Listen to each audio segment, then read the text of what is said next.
so we're not going to have an intro. No intro. We're just live. We're just live. Yeah, we're just live. We're still live. It's so nice to be alive. I don't know if these things are starting. No. It hasn't. Cool. It hasn't caught up yet. Oh, there it is. I'm trying to get my shit. Your thing isn't showing again, too. What's that? Yeah, I know. None of our things are showing, and I don't get it. What do we got to do? It's still this way. So should we try the new experience? It says try the new experience. Oh, I can't. What is the new experience? On Restream, I got a little try the new experience button, but I don't think I want any new experiences. I don't know. We just want our avatars to show up. That'd be nice. Yep. Oh, we can do that.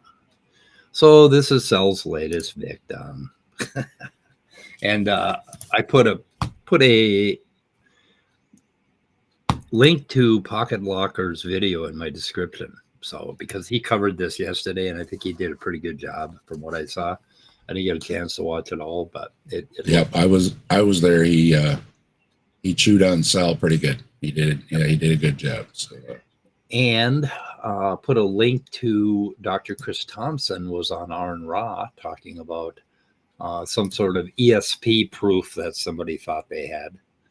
And Dr. Thompson read the papers and just tore them to pieces. It was amazing. So that was really cool. So had him on. And Dr. Thompson also did a thing yesterday on neurogenesis where he's starting like a 3-part series on embryonic and adult neurogenesis because he knows a lot about how the brain develops, and he does a wonderful job of explaining how the neurons basically are formed, how they divide, how they populate, how they basically end up in their destinations. They do a little migration. And it's really kind of cool how they do it. They follow these radial glial cells, little strands, and they get themselves in a certain place, and they might replicate again a couple of times and differentiate. And it's really interesting how the brain forms. And for people that want to know about when life starts, when you learn a little bit about how the brain forms, you realize that those embryos up until a few months old don't have a single chance of having any kind of a nervous system at all. There's just nothing there. There is nothing there. The heart may be beating, but that's because these heart muscles, they'll beat if you rip your heart out of your chest. It'll beat a few times before it quits, right? Before it runs out of energy. That's a real simple system. The brain is not, and there's no way that any kind of consciousness exists in a child. I think right up into the moment of birth, that it's as if you're sleeping, or worse, even deader than sleeping. And I'll fight with anybody about that. So anyway, I thought should we jump into the middle here and just listen to her talk a little bit? Yeah, I wanted to mention Sumami there said, not salamander schmuck. Oh, nice. Unfortunately, it has resurfaced, so we're taking a look, yes. You guys taking call-ins today? Old Joe. Oh, no. Old Joe, he's the one, isn't he? Old Joe's all right. Yeah. Old Joe's all right? He's one from the Jim Knob channel that is all right. Okay. We talked to him that one day, remember? Oh, yeah. Should we put a link up? That's up to you. Yeah. I really don't have too much going on, so yeah. We could do that. We could put the link up and pin it. So anybody that wants to come in. Only we don't call them call-ins here, Old Joe. I don't understand. All of a sudden, like a year ago, nobody called it call-ins. They said, we'll put the link out and you can join, Now they call it call-ins, like we're the line or something where we have a call-in number. And I don't understand this new terminology all of a sudden. I guess you got to keep up, right? You got to keep up to the kids today. The new has become the old. The old has become the new. It's Scott. He's trying. Maybe Scott He's trying. Do it without video feed. Yeah, the old has become the new. Anyway, it's there. Okay. And just so everybody knows, for some reason, StreamYard isn't showing the avatars. We don't know what's going on, but blame Restream. We don't want to blame Stream. And just a quick, can y'all hear me? Yep. Yeah. I'm not roboting. I'm having to do a personal hotspot through my phone. Sounds good. Oh, okay. Okay. And I put the thing out there, and here we have Old Joe.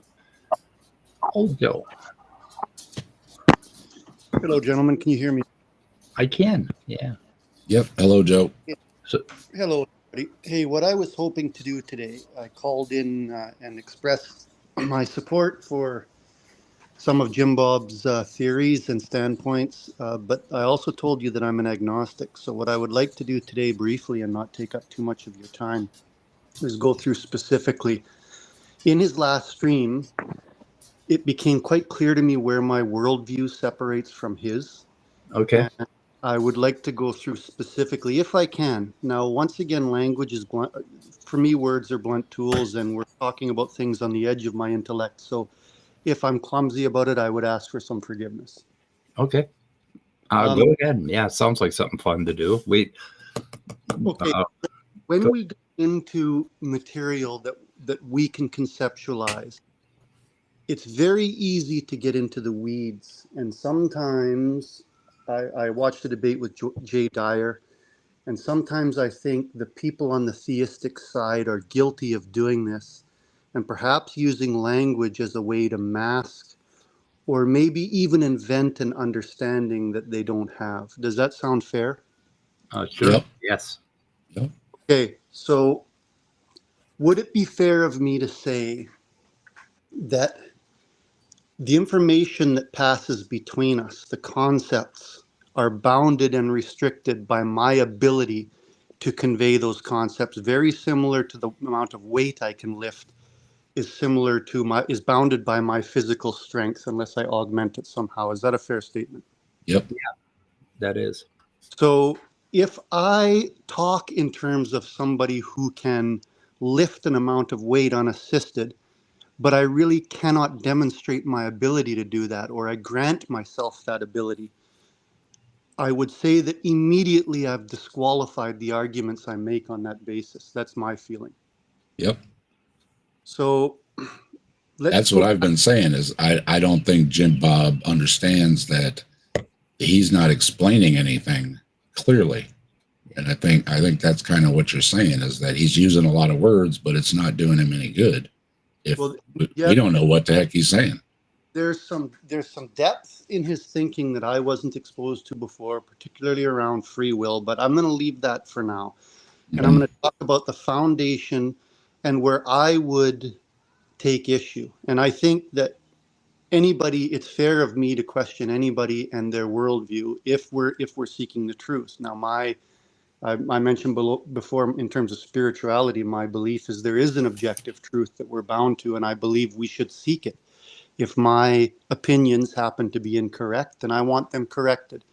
Not based on what makes me feel good or what serves a purpose for me, but what's actually true.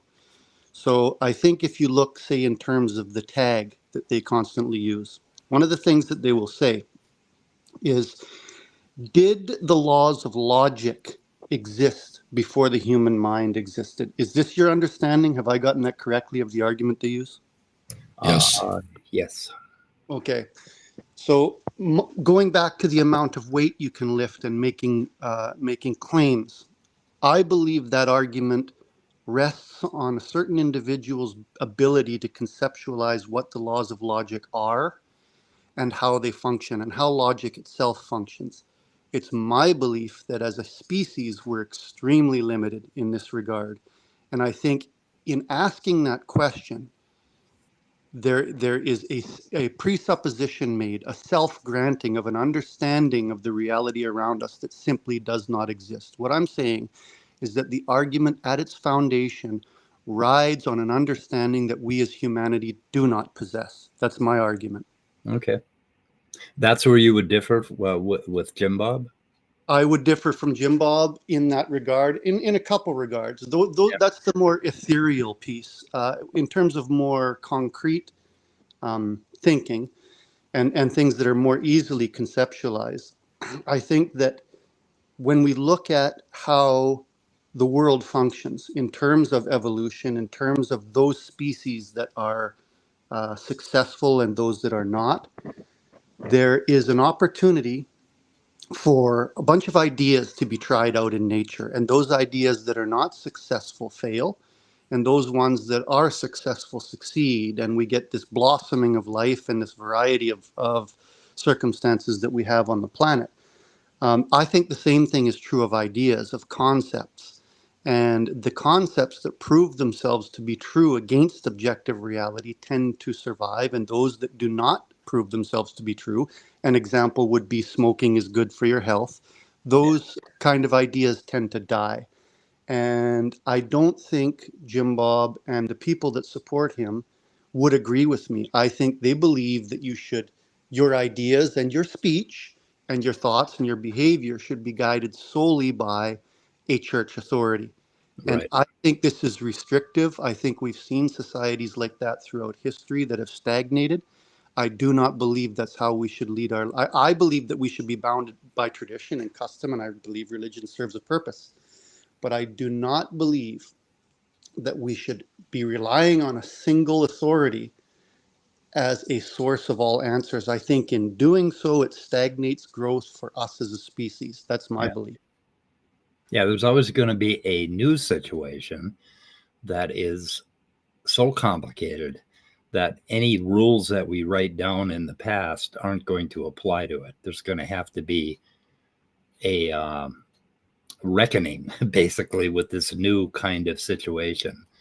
And, well, yes, and bad ideas need to be exposed to reality. I can think of many examples when single authorities, church authorities, were given shielding from bad ideas based on their position. And then bad behaviors were allowed to continue. And that wasn't good for society or humanity as a whole. That would be my argument. I think that anytime an idea is presented, people should have the right to have bad ideas and then have them fail. This is how we learn. This is how we learn as a species. My little girl is 9 months old right now. She has all sorts of bad ideas. yeah, We bound her behavior with our experience. We tell her that these things or show her that some of these things are dangerous. But throughout her life, she will experiment with things that aren't productive. And then the feedback that she gets from the objective reality will tell her whether those ideas are good or whether they're not. And if she doesn't adapt and accept that feedback, if she instead turns within herself and says, I create my own reality, or I can, then she's not very likely to thrive as a human being. Have I made my point clearly enough in terms of my disagreement with Jim Bob? yes, yeah, pretty good. Yep. Yeah. A lot of non-believers make a similar argument. Yeah. So I'd like to thank you fellows for having me up here today. And I had asked Captive Desk if he was going to stream, because that struck me in that moment in the last live stream I was in with Jim Bob. And like I say, I think there's a lot of things in terms of, philosophy, a lot of stuff I've seen that I hadn't seen before. But it's my belief, the core of any bureaucracy. I believe all of these organized religions in some way, shape, or form are vulnerable to turning into bureaucracies, with all the failures of humanity included. Yeah, particularly if they start to combine with a government and they have the force of a government or the force of a military behind them, which is kind of what I'm hearing in the undertones of current evangelism in the United States. It just seems like they kind of want a little more power than they have right now, and they're gonna try to get it, and that concerns me greatly. Yeah, well, this is it, and I would ask Jim Bob or Andrew Wilson this question, because I've heard kind of an undercurrent of this thought in the in the Orthodox community. And it could be just whack jobs who don't represent the general belief in the Orthodox community. But there are some rumblings that some people would like to have an unelected emperor, an Orthodox emperor who decided what we did on a daily basis. This to me is very scary and wrong. Yeah, and I think we might elect one on in November 5th. We're about 50-50 with the possibility of electing such a person. Hi, Demeter. I just saw something. Technically, it's 50-49. So yeah, Trump's huge lead is within the margin of error. So, in any case, gentlemen, I've said my piece, and I have a question for you, old Joe. Sure. Maybe you can help me out with this thing. I'm having a little discussion in one of the comments from the last video that Jim Bob did. And the discussion goes along the lines of atheists have no grounds for deciding what's better. Like whether one thing is better. They have said this out loud. And does that strike you as ridiculous as it does me? Here's how I would respond from an atheistic perspective if it was me about the theist criticism that atheism has no way of deciding on morals. Right. I myself believe that we have to get morality from somewhere outside of ourselves, and perhaps something we don't understand. But if I were called upon, if I were to steel man the position, I would say that morality can in fact be a product of evolution. The reason that we would intervene and stop something happening that was bad is because from an evolutionary perspective, we would not want to see this practice spreading throughout our society or throughout the world, throughout our species. We would have incentive, even from a completely selfish perspective, to act in a fashion that is not destructive to another individual, because if we do so, if we allow that kind of behavior to continue, then it's likely going to affect us in the end. So that would be my argument. We see it in the animal community all the time. Yep. Yeah, I hold a biological perspective. And the last question I asked him, I said, okay, do you think an atheist has no grounds for the word better or worse? If you put your feet in real warm stockings, or if you hit your foot with a hammer, which one of those things is better or worse? And why would an atheist be able to do that just as well as a believer? I mean, they act like we don't even have feelings of pain and pleasure, that there's no valence at all in our life, that we have nothing guiding us at all, right? Well, this is because a lot of theists will believe that they hold the franchise on morality. And I'm not arguing that they don't. I don't know the answer to that question. But what I would say is the people that specifically point to Judeo-Christian values and say you owe us for this on the planet are likely taking credit for a lot more than they deserve to. I think these kind of things, traditions, have been going on for a lot longer. And I think there's a reason that those arguments continue to be made. You can't tell the difference between good and bad. It's so that the theist can claim that the only way to good is through the avenue that they offer. Once again, this is channeling a great deal of knowledge through a very narrow funnel and very prone to error, in my opinion. Yeah. Okay. Yeah, it really surprises me and confuses me when I have these discussions with them. And it seems like they do not want to actually have a discussion with me. They do not want to hear what I have to say. They just want to preach at me or tell me, you can't possibly have any moral grounds. And I get frustrated because it seems like I'm talking to a human being that I can reason with. And yet they won't answer any questions, and they keep telling me that I haven't answered their question, even though I've tried in every way I know how to try to answer their question, right? Yes. One of the things that I've experienced in my life as I get older is the tribalism that we tend to subscribe to as human beings is so stunningly powerful that we might avoid and suspend rational thinking. I'll give you a little anecdote. So I'm actually from the northern part of Canada, and we have large automotive dealerships that service our large pickups, and people are quite tribal about that. And I was drinking in the bar one time, and two fellows got into a fight because one was a Ford mechanic and one was a Chevy mechanic. Oh yeah. And in the end, the Ford mechanic, and it was such a telling moment.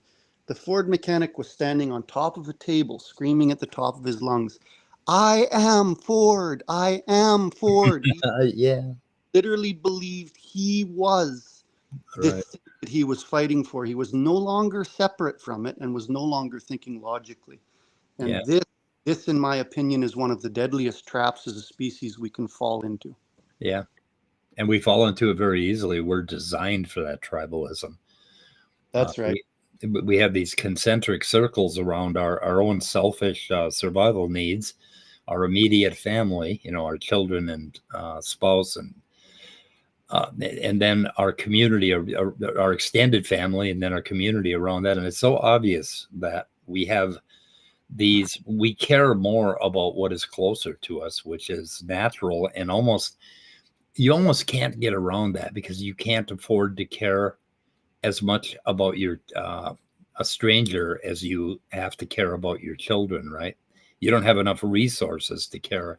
So, I mean, there's a little reality to it, but we very quickly fall into those circles where, we are this or that sports team, or we are this or that city. And it's just, I think an understanding of our human nature to do this is the first thing we need to teach children about in order to combat things like racism and bullying and a whole bunch of other ills in the world. I don't know. I agree. Hey, gentlemen, thank you very much for having me. Thanks. Up. Yeah. Okay. Yeah. Thanks for stopping by, Joe. Yeah. Nope. Good talking to you.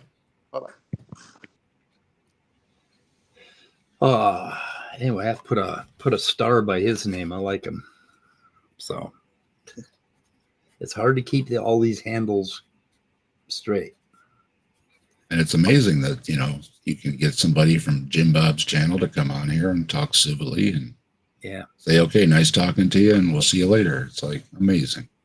It's a long story that I probably shouldn't get into, but basically I had to drink, and the only place I could drink is at a strip bar. And I don't like strip bars, and I'd never been to one before in my life. And anyway, I ended up hanging out at this strip bar and getting to know all these strippers, and they would give me their stage names. And I could never remember their stage names because I knew they weren't their real names, right? I know you're not named Star, I know that. And then when they would give me their real names, I could remember who they were. But it's the same thing on YouTube. When people keep changing their goddamn names, or, and I don't even believe they're their names in the first place. I know James Apperson and maybe Michael Bell are real names and all that, but Speed of Sound is not. So anyway, so I tend to forget people that have been on my channel, and I need to keep notes because I'm definitely not going to remember the goddamn handle, their name. Anyway, we lost Scott. Are you ready? Where did Scott go? Did he give us no, he hasn't. He hasn't given us an update. Anyway, yeah. Should we play a little of this? Give us something to talk about. I'm anticipating. Okay, I just after it because if I can't do it, I hope she does it. I hope that you can see mitochondria in dinosaur cells. I hope that you can sequence mitochondrial DNA so you can tell us what it is, like how similar is it to all life that we know today, all extant living organisms. How do the dinosaurs fit into the diversity of life? Of course, as a young earth creationist, I believe they're not going to be anything like the birds, but I do want to encourage that if you have the funding to do this, you should do it and not be afraid to do it. And who cares if you change the paradigm? Like, that's what we need. We need a paradigm shift. Darwinism is collapsing. It's falling apart. So Oh yeah, look at that. Look at that face. So happy. So happy. Oh, it's collapsing. Whose opinion is that? Oh, well, and she's roundabout in a way talking about Mary Schweitzer's research. Right. And Mary Schweitzer herself has said they are fibbing, and shame on them for being Christians as her peers. Okay. She's not happy about it. And she literally said, shame on you. Yeah. They have not found cells nor DNA. And I was telling Mike earlier, I went looking. There was one paper. I don't even know if it was a good paper or not, but basically there was one group of researchers that said they found some very, very, very fragmented dinosaur DNA, but it hasn't been repeated. What Mary said was the chemicals are still there that make up DNA. Because they have to be. They have nowhere to go. Because they are always, the elements are always here, right? Yeah. But it's not together anymore as DNA.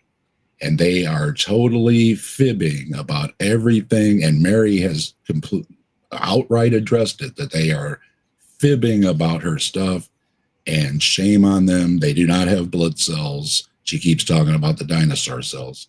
Yeah. And they do not have DNA. So it doesn't matter how much money you have, you cannot sequence something that is not put together anymore. Right. And, she says, oh, I hope they find mitochondria. It's like, this isn't bloody likely, but even if a cell does, it's buried under rock or buried under, a lot of mud, and there's no oxygen, and it's fossilizing. The cell walls, I think we've seen cell walls occasionally, in single cell bacteria and stuff. We've seen the remnants of cell walls, but they're mostly the effect that the cell wall had on the rock around it. There's no longer an actual cell wall there. That stuff's all broken down. So we're not going to find mitochondria, and we're not going to get DNA out of 128 million year old fossils and be able to sequence that DNA. But on the other hand, we will get breakdown byproducts of that DNA, and some of it might actually stain as chromatin, because it's intact enough, right? There's a real variation in what happens to fossils in these microclimates inside of them. And it isn't surprising that there are fragments of biomolecules there. They've known this forever because they found it in coal. They'll find fragments of, I think it's, I can't remember the chemical name of it, but there's a certain ring structure that tends to be really stable. And they found fragments of plant biomolecules in coal. And we've known that for a long time. But, her and Cell talk about it like the scientists just don't want to look because they're afraid that birds are not going to be the same as dinosaurs. It's like, no. If we could get at that DNA, biologists would be lined up at the gate, a mile deep, waiting for the sequence to get that DNA. This is something that we have wanted forever to get ancient. And we have, right? and they're giving us a 4,300 year timeline since their flood, right? Yeah. So within that 4,300 years, we have mammoth DNA. We should get everything within 43. But we don't have dinosaur DNA. Why is that? Why is that? No. Yeah.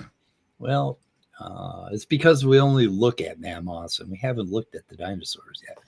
So it was a Chinese Academy of Sciences paleontologist, Alida Belul, I think.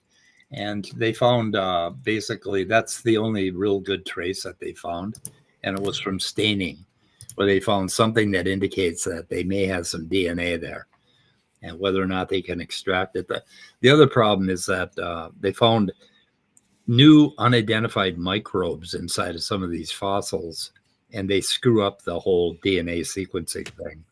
So you got to be really careful. It's very easy to And I think she reads this like that. I did that quick little video about Avery the other day over to Answers in Genesis, where she says, so I went and looked at the paper and I read it. Well, I didn't really read it because I didn't understand it. But down here in the abstract, see, there's the problem. Yeah. Therein, it may say something about the DNA markers being picked up. But that again is the whatever technique they're using is picking up those markers. It's not picking up DNA. And they, of course, Sal's notorious for this too. They look through and they look through. Oh, here's a word I like. It says, markers of DNA right there. See, they found DNA. No, that's not what the, again, I don't know the equipment, but it's picking up the chemical signatures. It's not picking up sequence DNA. So this is a great example, once again, of cherry picking. And they may have indeed looked up at one of these papers or skimmed through the article, but it's only to find a word that they like. Yeah. Simos has joined us. For some reason, it's not putting anybody in the stream anymore. So we have Simos Funk. Hello, Simos. Hello. Hey. And all you can see is my screen, which is really weird. And it's amazing that you can see mine at all. Well, I think if you guys turned your cameras on, if you close the lid on your cameras and turn them on, I think your icons would end up on the screen for some reason. Because if I turn mine off, what happens? Yeah, we end up with that. I mean, I'm still here, but yeah, there's Captain. Okay, hang on a sec. Let me just make sure everything's good. There we go. Oh, yeah, there we go. Hello. Okay. Hello. So. Oh, there you go. Looks like I've got to. No, you have to leave the camera on and just cover it up. Yeah, close the lid on your camera. Oh, that's all right. It doesn't matter. You don't want to be on. Yeah, that's what's weird. It's, I don't know we're trying to figure it out. If anybody can give us a good exorcism to get our avatars back, let us know. Well, since everybody else's. Yeah, that's what I did. I just put my cover over it. Yeah.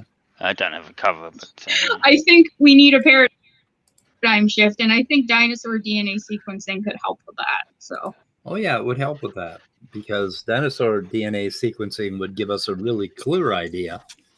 If we could find a goddamn sequence of DNA for a common ancestor back 120 million years, that would be great.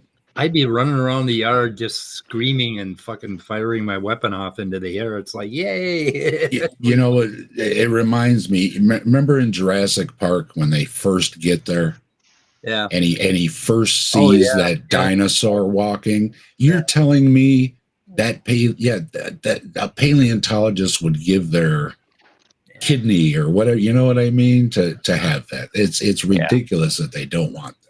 Yeah, if I could find like a 120 million year old genetic sequence for all of these protein families that I study, I mean, that would be immense. That would give us the enough information to piece all of this together, all the mutations, all the sequences. But no, we're just not finding it, and we're looking. So. Well, also it'd be an instant book deal. Oh hell yeah!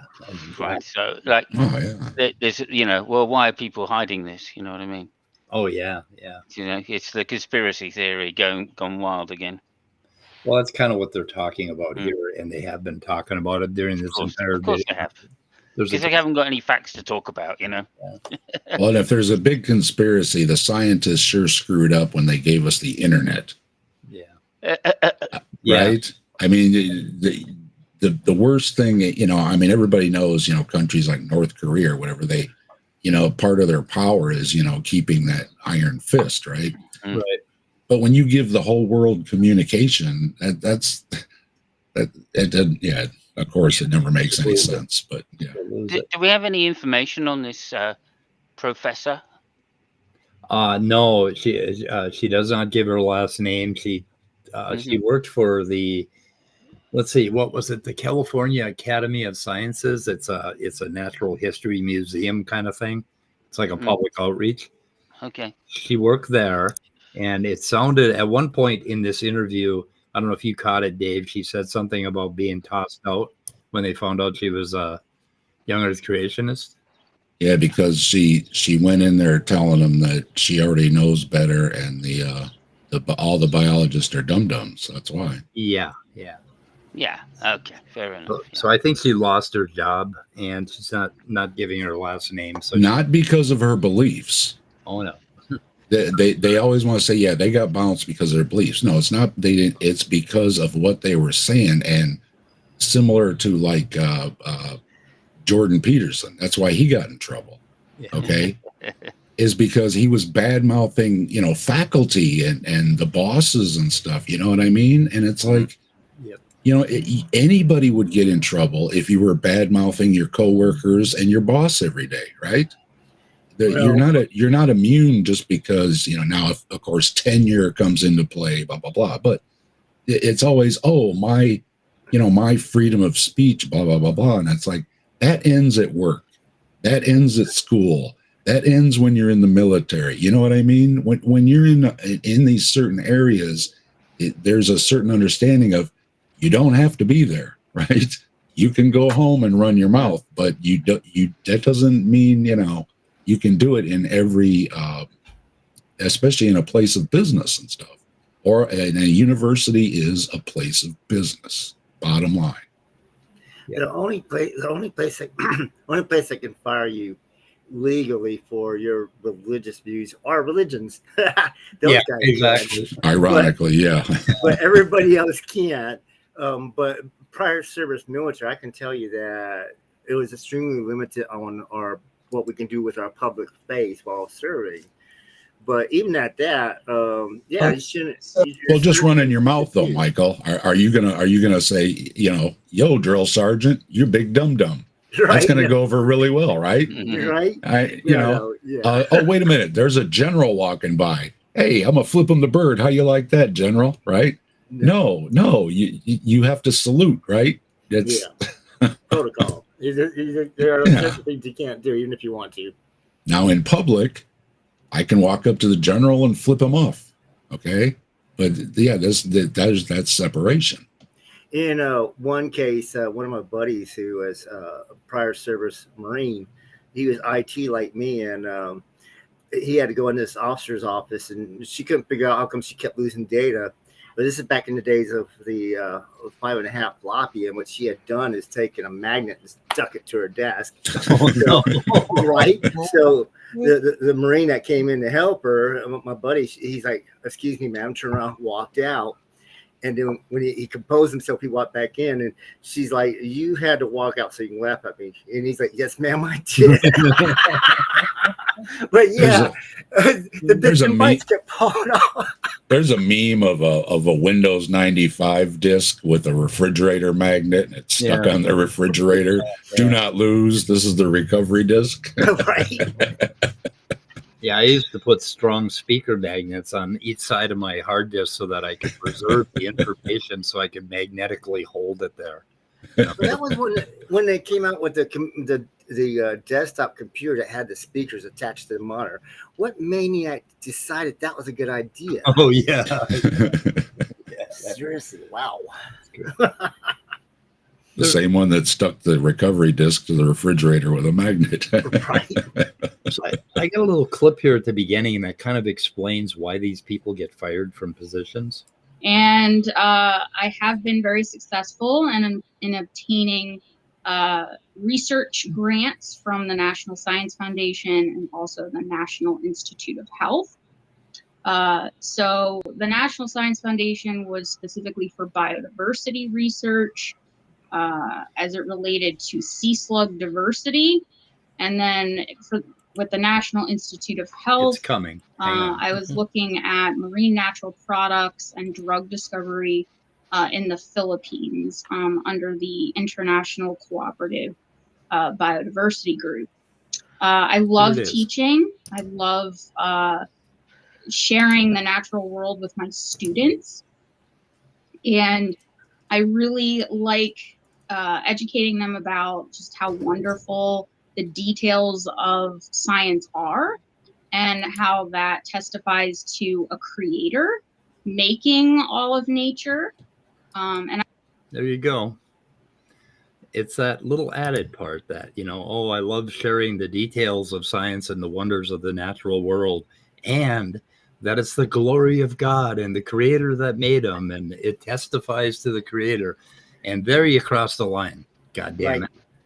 And it's not crossing the line if she wants to do it at home or at church, or if she wants to stand on the corner, but she's in whatever some kind of university setting or whatever, and that is not the place for if she's talking to other people's children, then she better shut and they are probably spending $100,000, whatever the money is, lots of money that they just dished out so their kid could go learn whatever they're there to learn, and they weren't sent to a theology school.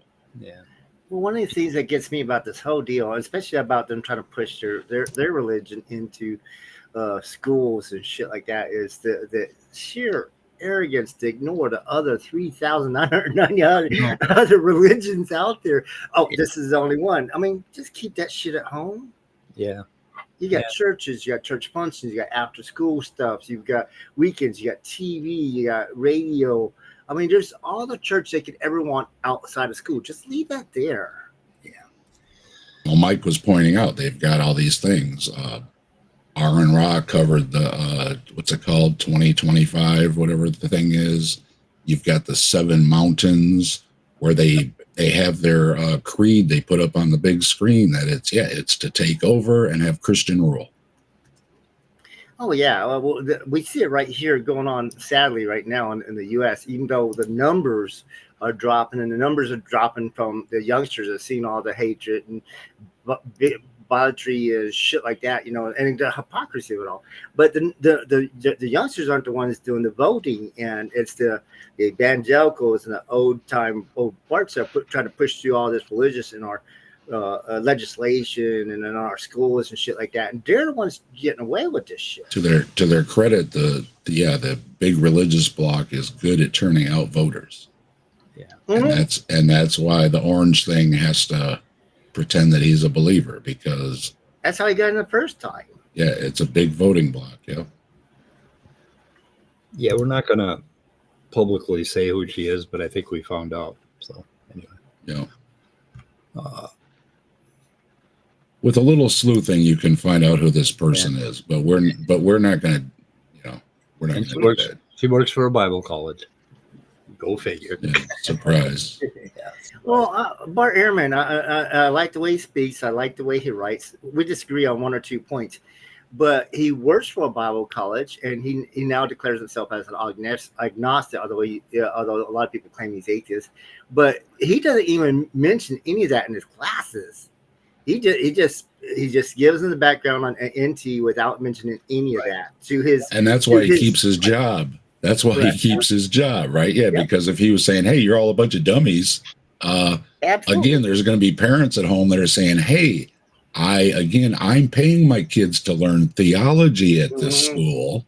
I want them to learn it." And if he's up there, obviously, that's not what he's being paid for, right? And he's a big name as well, right? So, the cachet for the college to have him as their professor is quite high. What is that stupid series of movies where they have one of them was they had the atheist professor? God's not dead. God's not dead. Yeah, my God, if that atheist professor actually did what they depicted him as doing, he would be fired too. Oh yeah, he'd have been fired quickly. Yeah. They're not there for that. They're for an education. They don't. It's not. Yeah. Mm-hmm.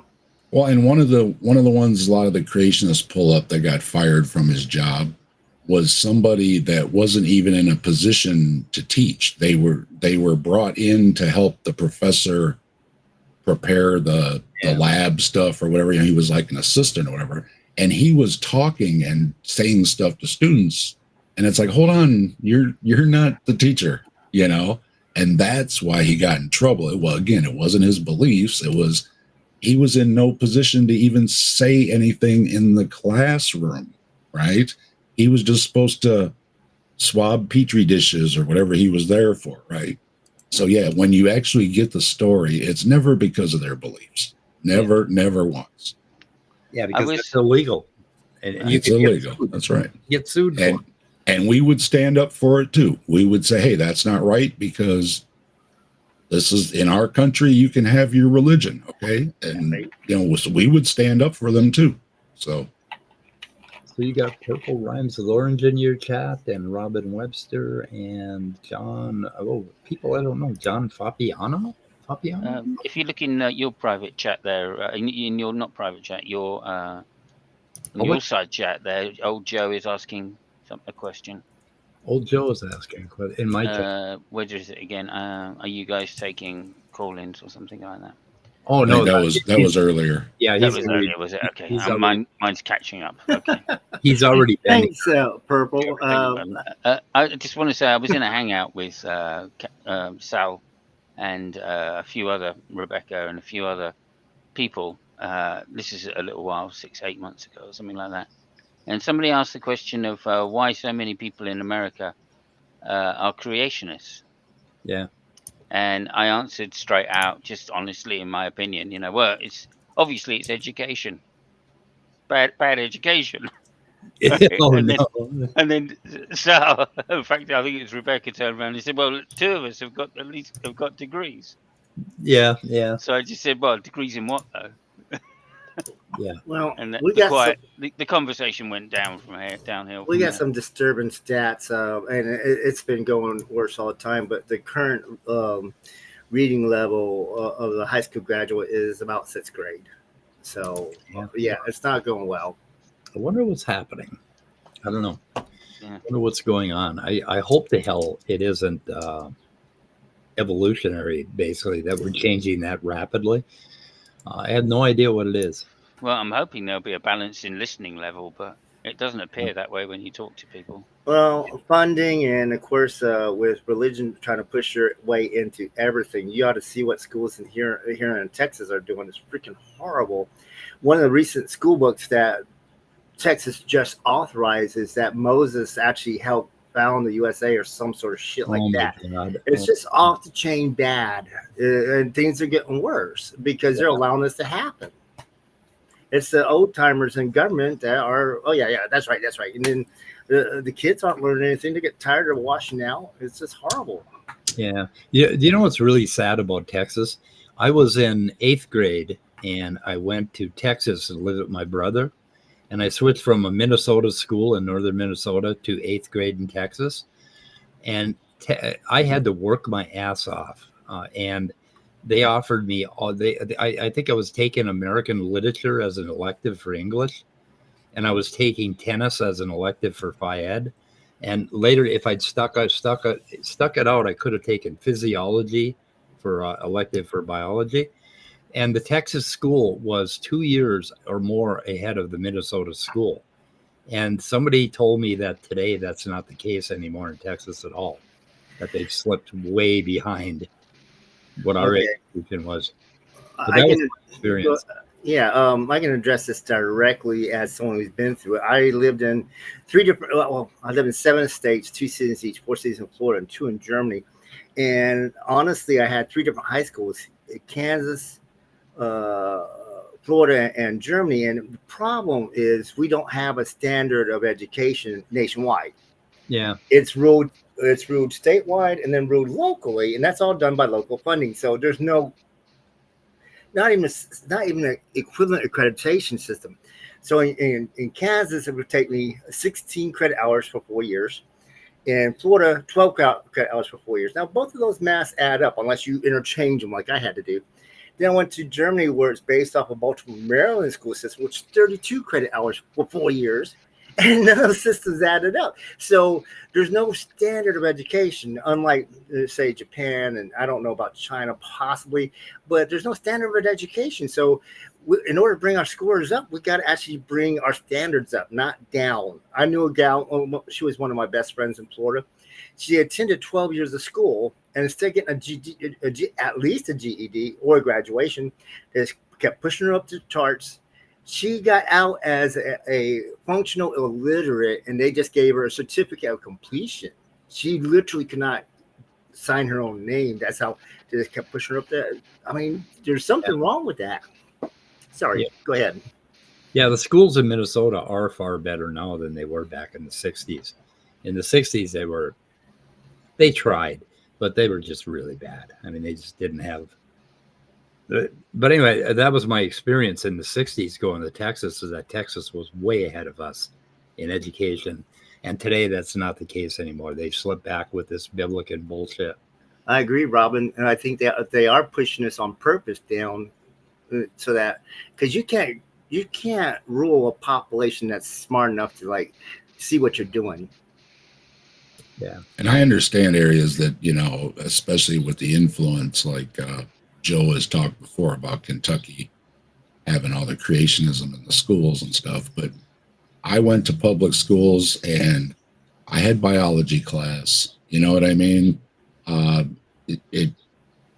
not saying I went to the best schools or anything, but what I'm saying is I get upset with my peers that I know had at least a similar education, right?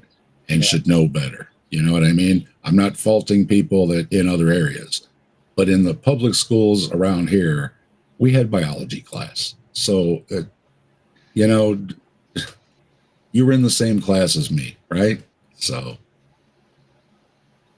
Well, I am a high school dropout, even after, because of that accreditation problem, but I agree. So leaving Germany and joining the Navy, they're like, okay, so which GED do you want to take? And so I chose Florida, and Florida's GED was higher than most of the other states, and yet they had a lower school system. What? That made no sense. Yeah, no sense, right? Just puts the bar up. Yep. Yeah, we had a really good biology teacher in 9 through 12, I think he taught. And I never heard evolution in school, ever. I mean, it was never anything that they actually taught in high school biology. They may mention it now, but I got a feeling they spend about 3 hours on it. Probably mostly it would have been, I took a science class every year in high school, and one of them was human physiology. And I think in that, you learn about all the different bones and muscles and how they're similar in different species and stuff like that. Yeah, now they're not standing up there saying, evolution, evolution, evolution. Everybody bow down and pray. Evolution, have a cracker. Evolution, evolution, evolution. It's just, but the wording would be in there, that these species are related because they have the same bones and the same muscles and the same ligaments and the same genes and the same this and this and this and this. But I don't remember ever being hit over the head saying evolution, evolution, evolution. It was biology. Yeah. It was physiology, and these things were in there. But when people say they're preaching evolution, it's like it's in the science. It's not a thing of itself. It's you just don't say evolution, evolution, evolution, evolution.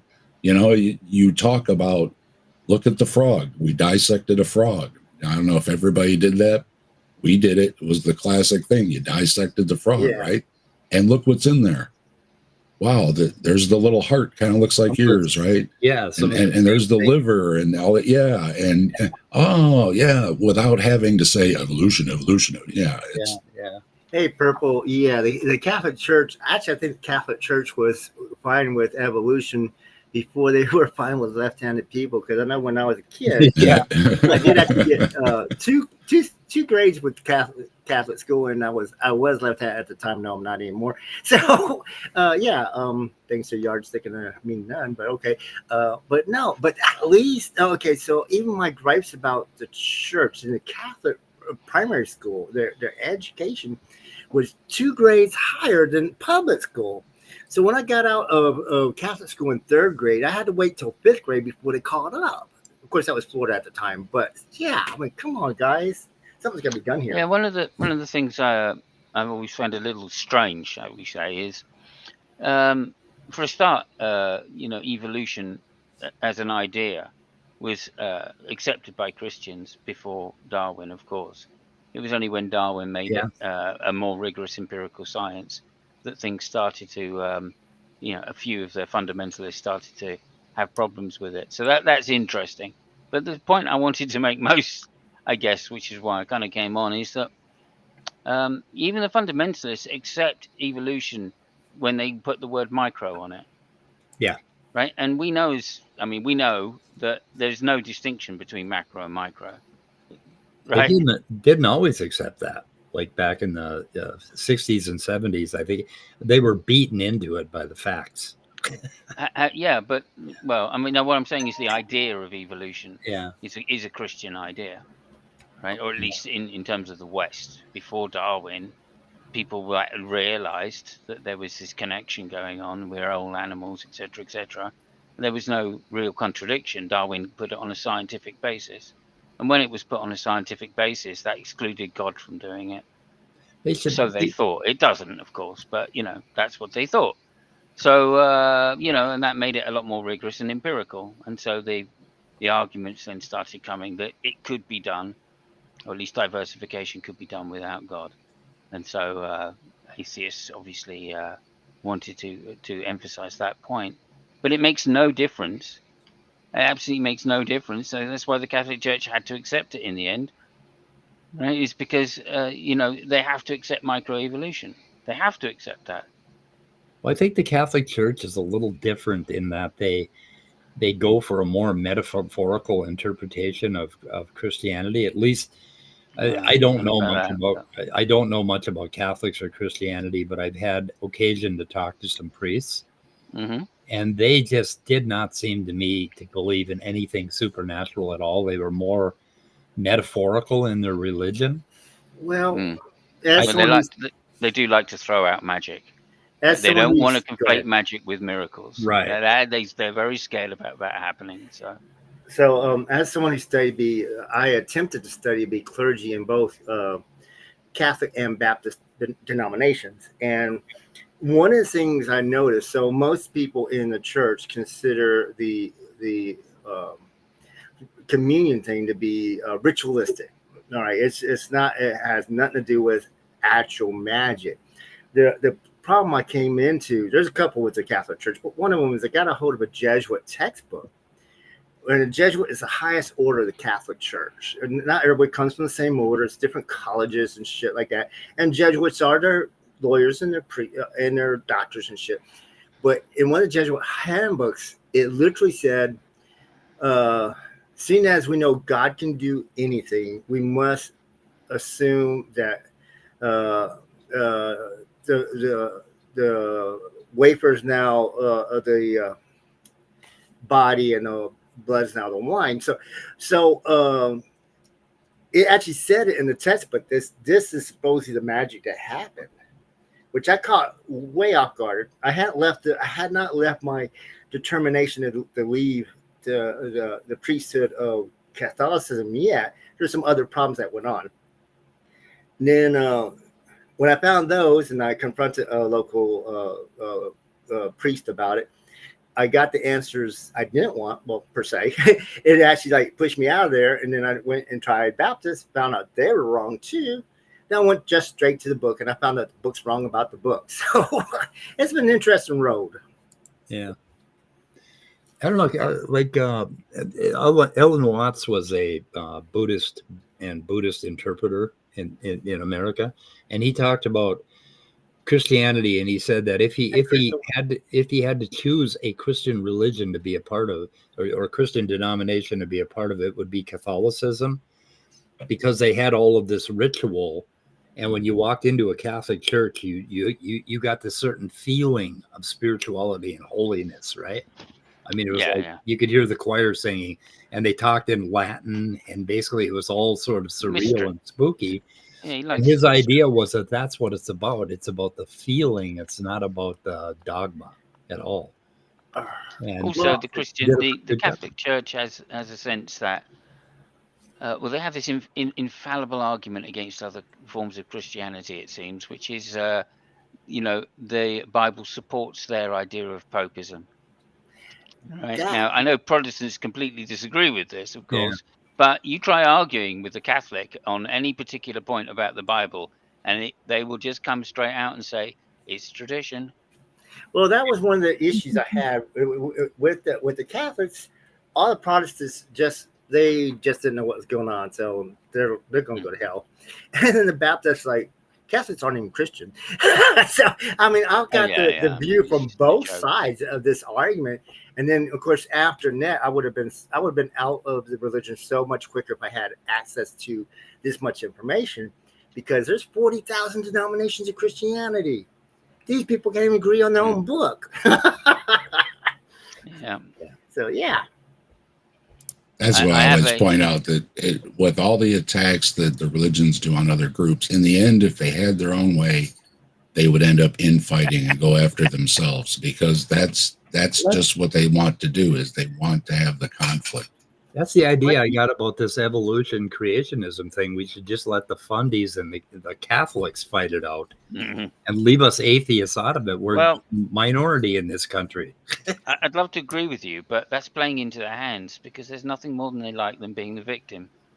Oh yeah, yeah. And that's why you can't win against them. You know, you literally, and if you like, unless you say, oh well, no, you're perfectly fine to hold your belief. This is my personal tactic. You're perfectly fine to hold your beliefs. I've got no problem with you holding your beliefs, your dogmas. That's fine. But you are, of course, you know, it seems to me that these are the facts. Right? And then they go, oh, okay. And you disagree with them, right? You just say a fact which completely disagrees with them. And you go, yeah, but I don't mind you having your beliefs. That's fine. You know, you're not a victim. Right? But when you're working at university, and the class is biology or anything else that's not theology, sure, then that goes right back to, is the business, the parents, the students, whoever are spending a lot of money to learn what they're learning. And again, it would be the same way that if with Bart Ehrman, if they're sending their child and spending a lot of money again to learn theology, and they're not learning theology, they have the equal right to be upset and take actions against a professor or anybody else for not doing their job. Yeah. That's what it is. It's not their beliefs. They're supposed to be doing a job. To Bart's credit, even when he went, his studies threw him into agnostic, but because he did his own research, which is great. But to his credit, he's able to keep that out of the classroom as he's teaching his New Testament studies, which is great. I can see why he would keep that under wraps, and that's a good thing, because that's his job. And unless you want to lose your job, you gotta like toe the line. Like I said, there's a couple other things that I disagree with him on, but I don't think he keeps it under wraps. No, he keeps it under wraps in his class. I mean, he teaches. I don't think he does that either, because, like, he teaches Bible. He studies, right, and that's a very literal thing to do, right? Because he speaks the languages, right? So you can say, well, this is what the Greek means, and this is what this means, and that's exactly not. That's that you can teach all of that and still not believe it to be true yourself. There's no contradiction there. And he goes home to his wife, who's a believer. She, you know, and he, I mean, it's not like, again, it's not like I don't love my wife anymore or something like that, because they have differences there either. Well, one of the things that I heard him say, one of the things I heard him say that he did was get his students to read the Gospels line by line rather than as an entire Gospel. And of course, that's pointing out, apparent contradictions, right? How many people were at the opening of the tomb? How many people, how did the tomb open?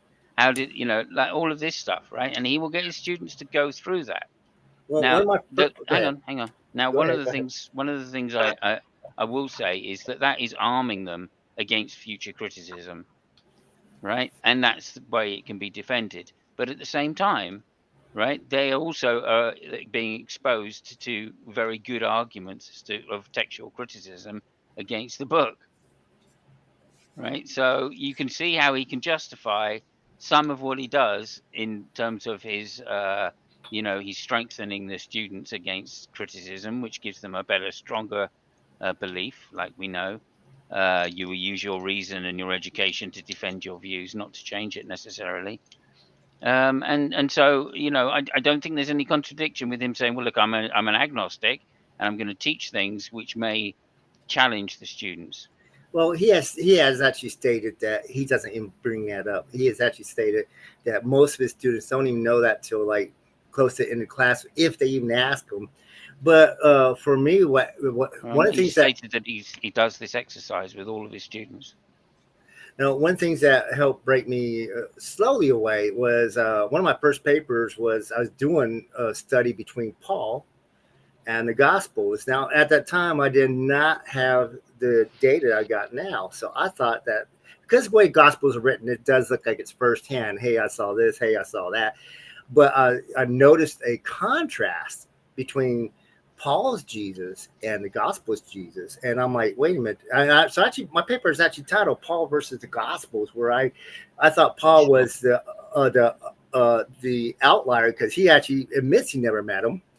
And that Paul's Jesus was a lot more angry or more authoritarian than the Gospels, who seemed a lot more loving and caring, etc. Now, I didn't realize it. Like I said, I didn't have the data I got now, which means Paul was the first to write about him, and then the Gospels came later. I did not know that. But the same thing happened, though. I noticed a huge contrast between what this side said versus that side. And that's in the same book. So, yeah. Well, it's in the same. It's not really the same book. Same set of books, yeah. Yeah, but also it's worth noting that Paul claims to be the only eyewitness to the resurrection. Right? None of the other gospel writers necessarily are the gospel writers, and Paul met Jesus as a ghost, so he never saw jack shit. Well, that was his first obviously that's his first encounter. I don't think Jesus resurrected, but nonetheless, no, of course not. So none of them did, but nonetheless, at least he is an eyewitness in terms of he wrote his experience directly, whereas none of the others, all of the others are just reported. Oh yeah. I see I see you're going with that. Yeah, he actually said he had this encounter, and it was his personal encounter. Now, a lot of times. Sorry, can I just interrupt, Logan? No, what I'm saying is Paul claims to have witnessed the resurrected Jesus. Oh yeah. That was what I was claiming, not that he has seen the resurrection. Well, he had an experience. He didn't he see him not in a bodily form, but in a no, he didn't see him bodily. Yeah, he did. No, he did not. He did not see him bodily. He said he heard him. Yeah. So I've had similar. There was a bright light, and he was blinded, and he heard the voice. I read a paper recently saying that Paul was actually epileptic, so he might have had a seizure. And that's actually, I have who wrote that up and why on in the background if you want me to look it up real quick. But yeah, so there are issues even with that. But yeah, no, Paul said it from first person that I had this experience on the road to Damascus. Well, he also had a trance or two, and a lot of these things can be brought on by things like fasting that are mentioned a lot in the Bible. And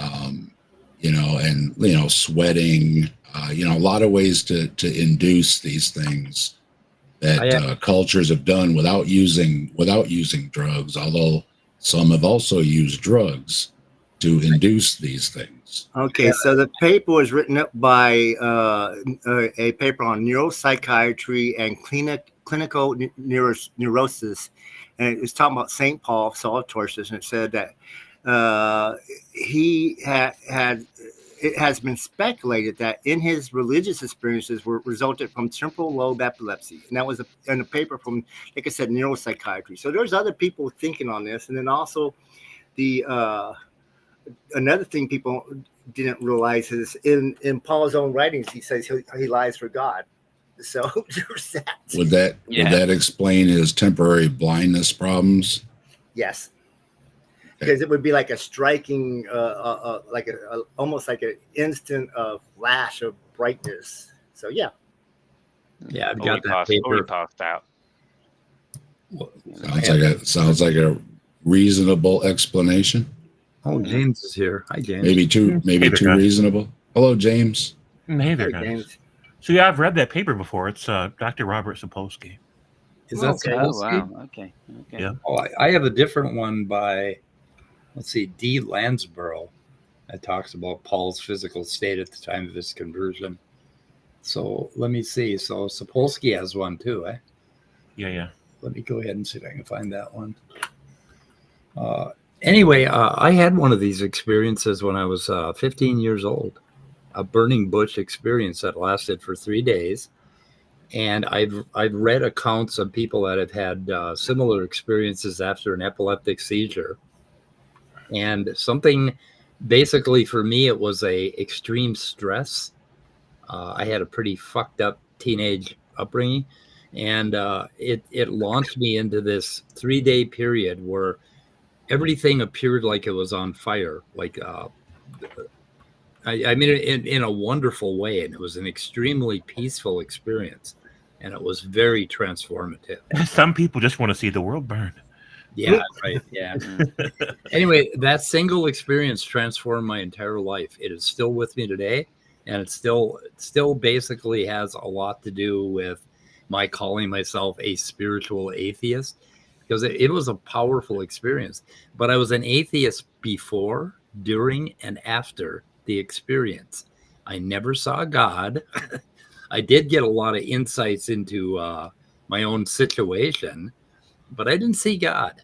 But everything was like, it was in the middle of the winter in northern Minnesota, about 40 below. And the snow was as white as I've ever seen snow. It was like a burning white. It was unbelievable. Everything was cool and then it went away after 3 days. And then the 60s happened, and I tried to get it back with LSD 100 times. I took LSD trying to get it back.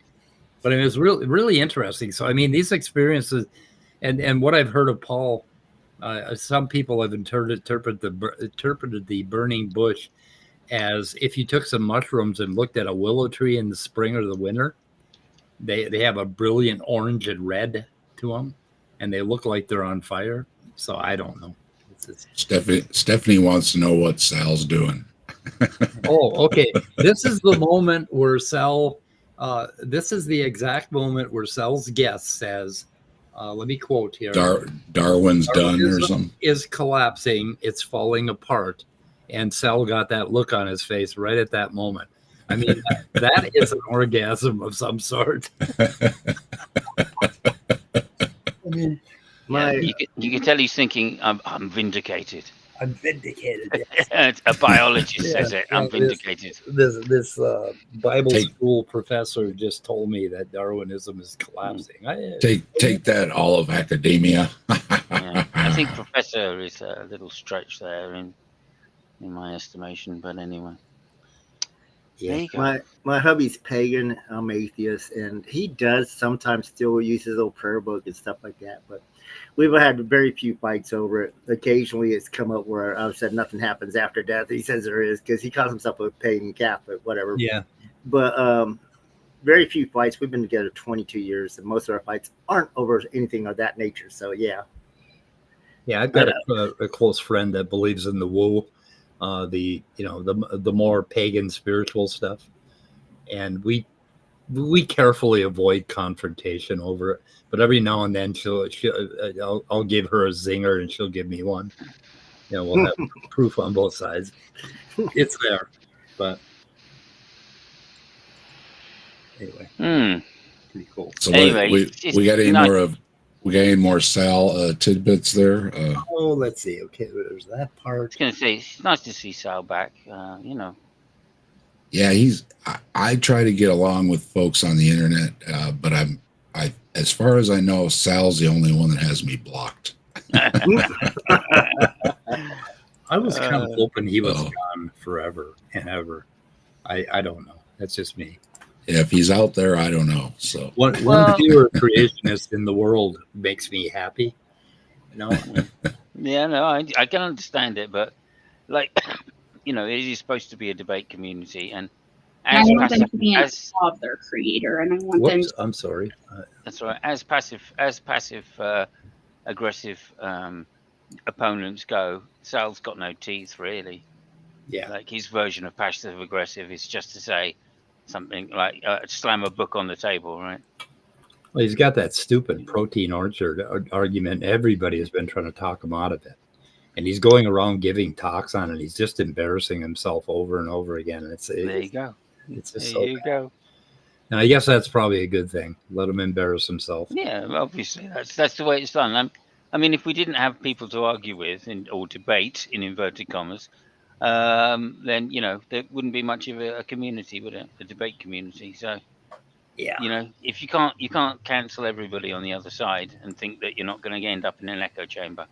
Well, yeah, I keep telling people, no, you've got to be at least forgiving, even if their arguments are a pap. If it weren't for Sal Cordova, I would know far less about zinc finger proteins than I know. I mean, there you go. He basically inspired me. He is my inspiration. Actually, I should send him a letter and tell him that. Thank you, Sal. You have inspired me.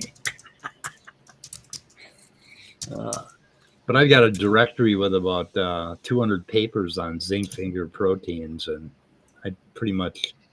Plus, I've downloaded, I think, the sequence for every zinc finger protein in the human genome. Annotated. So, yeah. Anyway. You can take the thing. The he, by the way, people, he teaches textual criticism. Is Bart Ehrman. That was from some time ago.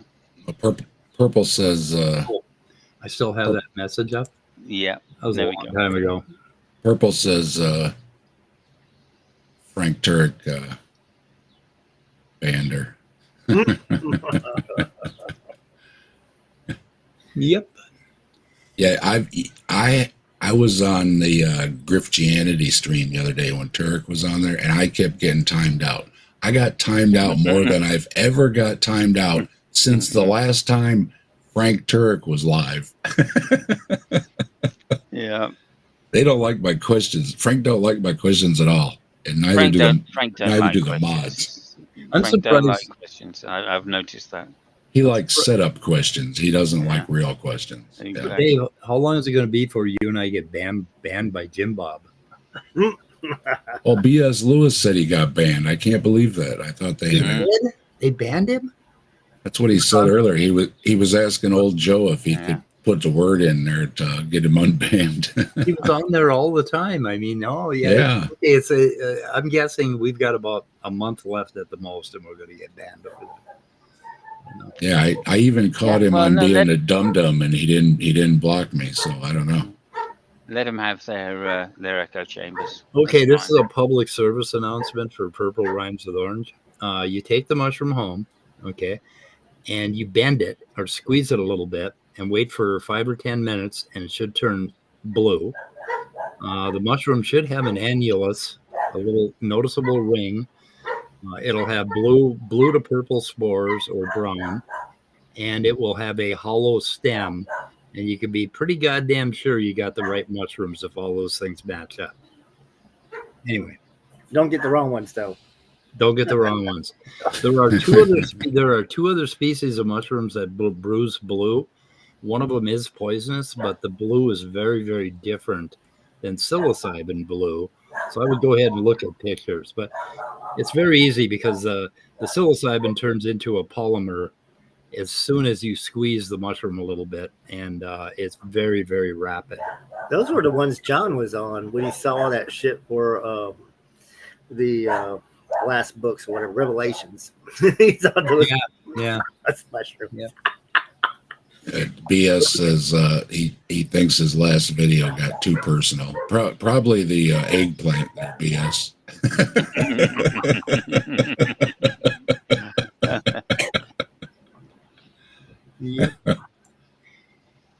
Yeah, again, that's one guy that is extremely passive aggressive in his debating tactics, and like I can take it or leave it, because he's basically just trying to start an argument in order to. He's trying to be a Jay Dyer, right? Yeah, I've heard him give a Jay Dyer argument before as well, so he obviously knows him. Somebody said he started out in flirfing too. Oh, really? He's just feeding to the whoever will give him a super chat. Okay, So he doesn't understand why the atmosphere doesn't rush into outer space. yeah, Wow. No shit. He said that out Wow. loud, and he argued with me about it. and he won't give me a straight answer about literal Noah's Ark either. And what was the other thing he came up with? He kind of indicated that he didn't quite believe NASA actually sent rovers to Mars. Yep. And the jab. Yeah. Hang Right a on minute. down the climate change right on down the line. Yeah, anything that he can feed to those dum-dums in the chat. Anyone Hang on a who's minute. worked What for do the you mean government by knows you can't what? do Do, hang on a minute. What do you mean Speed by doesn't quite believe it? Like they got like 90% of the way there and then stopped. Something? Oh yeah, right. What No, the? he thinks all the funds are being diverted to military projects, basically, Oh, no. and then they just produce videos of us on the moon and all. Yeah, that. he's one of the ones that I'm Because of not course the military saying, need that extra but 1%, right? Yeah. yeah, I'm not saying this, but you know what I mean. And then the people in the chat go, "Yeah, see," and then there goes the super. Every time he says one of those things, you see it. There goes the super chats. He's making them happy. So Yeah. One of the most comical things was this video here, Evolution Boy Responds, where he had Andrew, irrational empiricist, on, and he was talking about mutations, and it was just, if you want to see stupid when it comes to evolution, just watch. he's clearly outmatched. I think maybe, I'm not sure what I have here, 122. Let me see what I got. Yeah, Oh, that's right, Rochelle. Whatever that happened.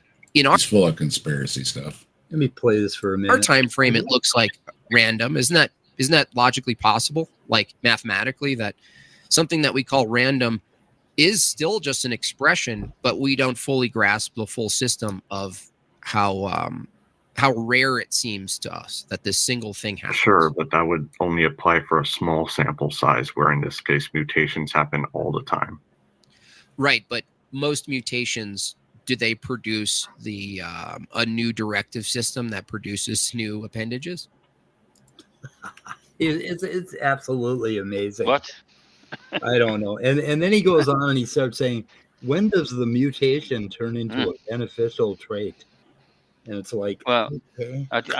I would just answer yes. My girlfriend gives me a mutation every now and again, which gives me a new appendage. Yep.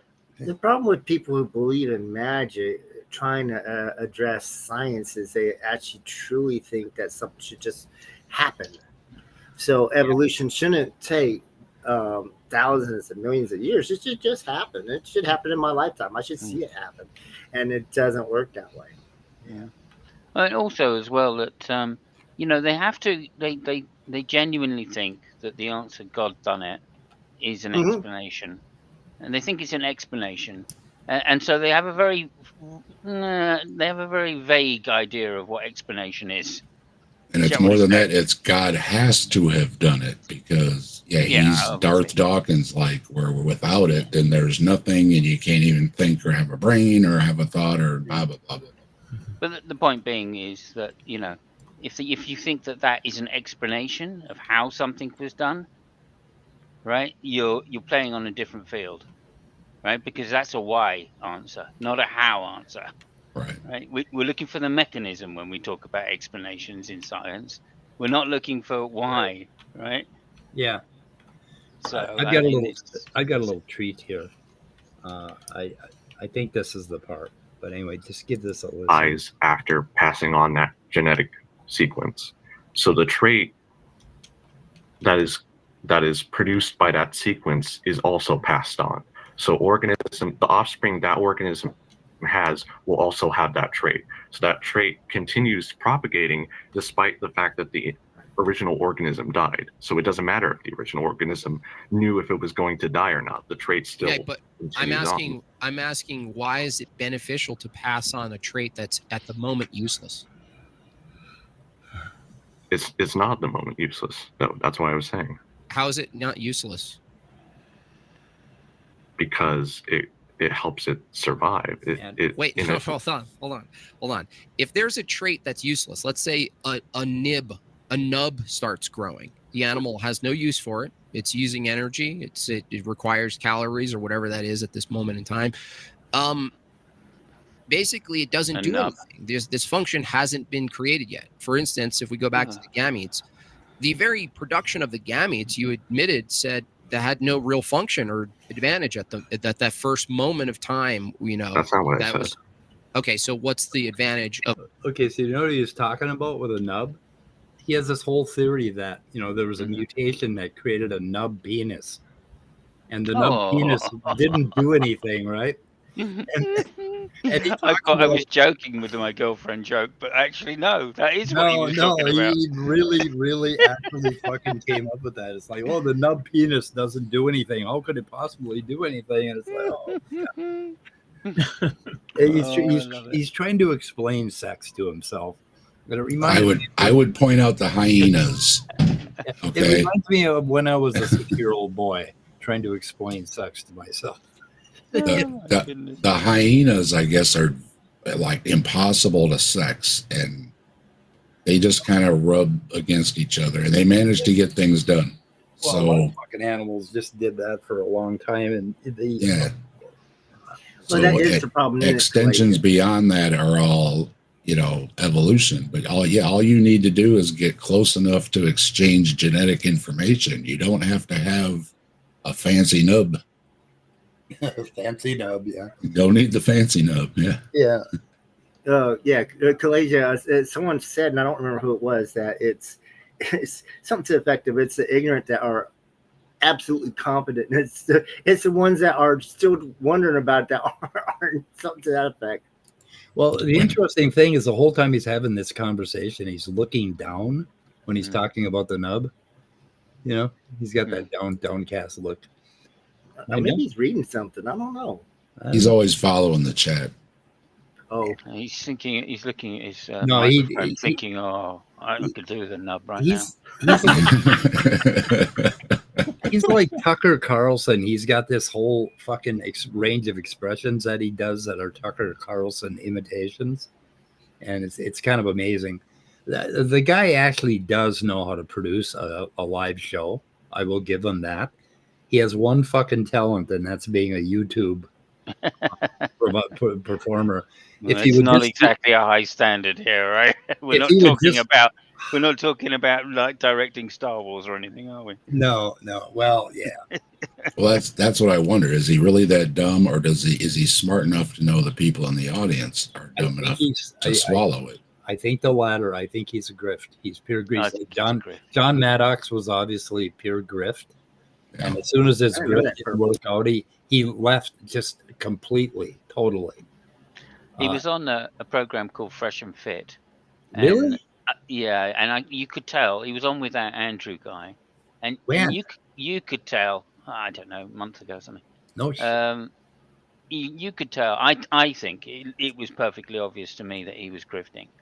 Yeah. Like he was there smiling because he was on stage with people that were more important than him, and not actually adding much. And then when he did, it was to drag the conversation back into the mud again in order to get controversy going. Yep. That's what I asked Ozian that one day. He talks to a lot of the flat earthers, and I said, what's it? And he said, it's super chats. He said they're feeding it. It's a grift. It's totally for money. The more outrageous things they say, the bigger super chats they get. So of course they're going to keep doing it, right? I hadn't thought of that. Yeah, he said, watch. The more outrageous things they say, more super chats will show up. Watch a Flurf stream sometime and you'll see it. And I was like, okay, I'll take your word for it, because I'm not into that's just too much for me. But he's out there debating them, so I take his word for it. God, I'm tempted. I'm really tempted to do a conversion, an on-screen conversion, and just get a following. Oh yeah. And come up with the stupidest shit I can think of, and just fucking, because I mean I've got the vocabulary down, right? The vocabulary. I could really, if I were a good liar, I could really fucking make money at this shit. Well, if you're really good, you can do Joel Osteen, but you can just put on a Hawaiian shirt and babble nonsense and stick your hand out, and apparently lots of people give him money. Yep. Well, if I was a good liar, I would stay a Christian. I hate to call back to the old days, but I do recall Brett Keane being an atheist, and then grifting to Christianity, and then back to atheism, and then back to Christianity. Each then time he did it, he made more and more money. And then into a manatee. Well, yeah. Oh no, who was that? Satan Atheist. Oh, do you remember that, Dave? Yeah. There was he did an opera, Brett Keane, the MF opera. Yep. Where are we here? The manatee was everywhere for a while there. It was the meme, yeah. Very good. Right, Purple? Down traits? No, it is useful to the organism because it helps it produce more offspring. That's what. How does a useless trait help produce more offspring? All right, begging the question. Let's say I have a useless trait poisoning the well, of a certain mole, right? That's just a weird mole on a weird part of my body or whatever, on my face or something. Sexual selection. Yeah. Now, let's say it just so happens that just keeps passing on down to my children, right? Now, can you please tell me how such an example would be beneficial to sexual selection or she likes it. Yeah, there you go. Well, if she likes your mole, you're going to score. There you go. How does the receding hairline help, for instance? Okay. Listen. Is he still trying to figure out how junk DNA applies? I don't know. No, listen to this. Well, a mole specifically wouldn't. Okay, so where's this delineation between a trait that's also as useless, like a nub, that might become a penis in a million years? There it is. There it is. Yeah, there it is. Isn't that great? A nub. My nub. Love it. That might become a penis in a million years. Right. Yeah. I bet when he's talking to his wife, he goes, "Shall I? Do you want to play with my nub?" All right. Breakfast tacos. Breakfast tacos is out there too, Mike. What's that? Oh, where? The breakfast tacos stopped through too, Mike. Oh, hi. I did not. Jay's out there. Jay Passick's out there. Twitter's here, and Jay's here. Hey, So guys, lots of folks. Yes. Yes, Jay, you're exactly right. Of course. Why does that keep not popping up? I don't know. Anyway. Yes, BS. You're just that good. Yeah. Yeah, he's what can I say? It's an evolutionary trait that Speed has. I've got the attention span of a fucking gnat. So when I put something up, I just quickly forget it's there. So I'm sorry. Well, they don't understand. It doesn't matter what it is, or if you can see it or not. It doesn't matter. It's if the organism can reproduce, and if it does, whatever it is gets passed on. If it shows or not, it just comes down to who managed to reproduce. I have never looked into penis evolution.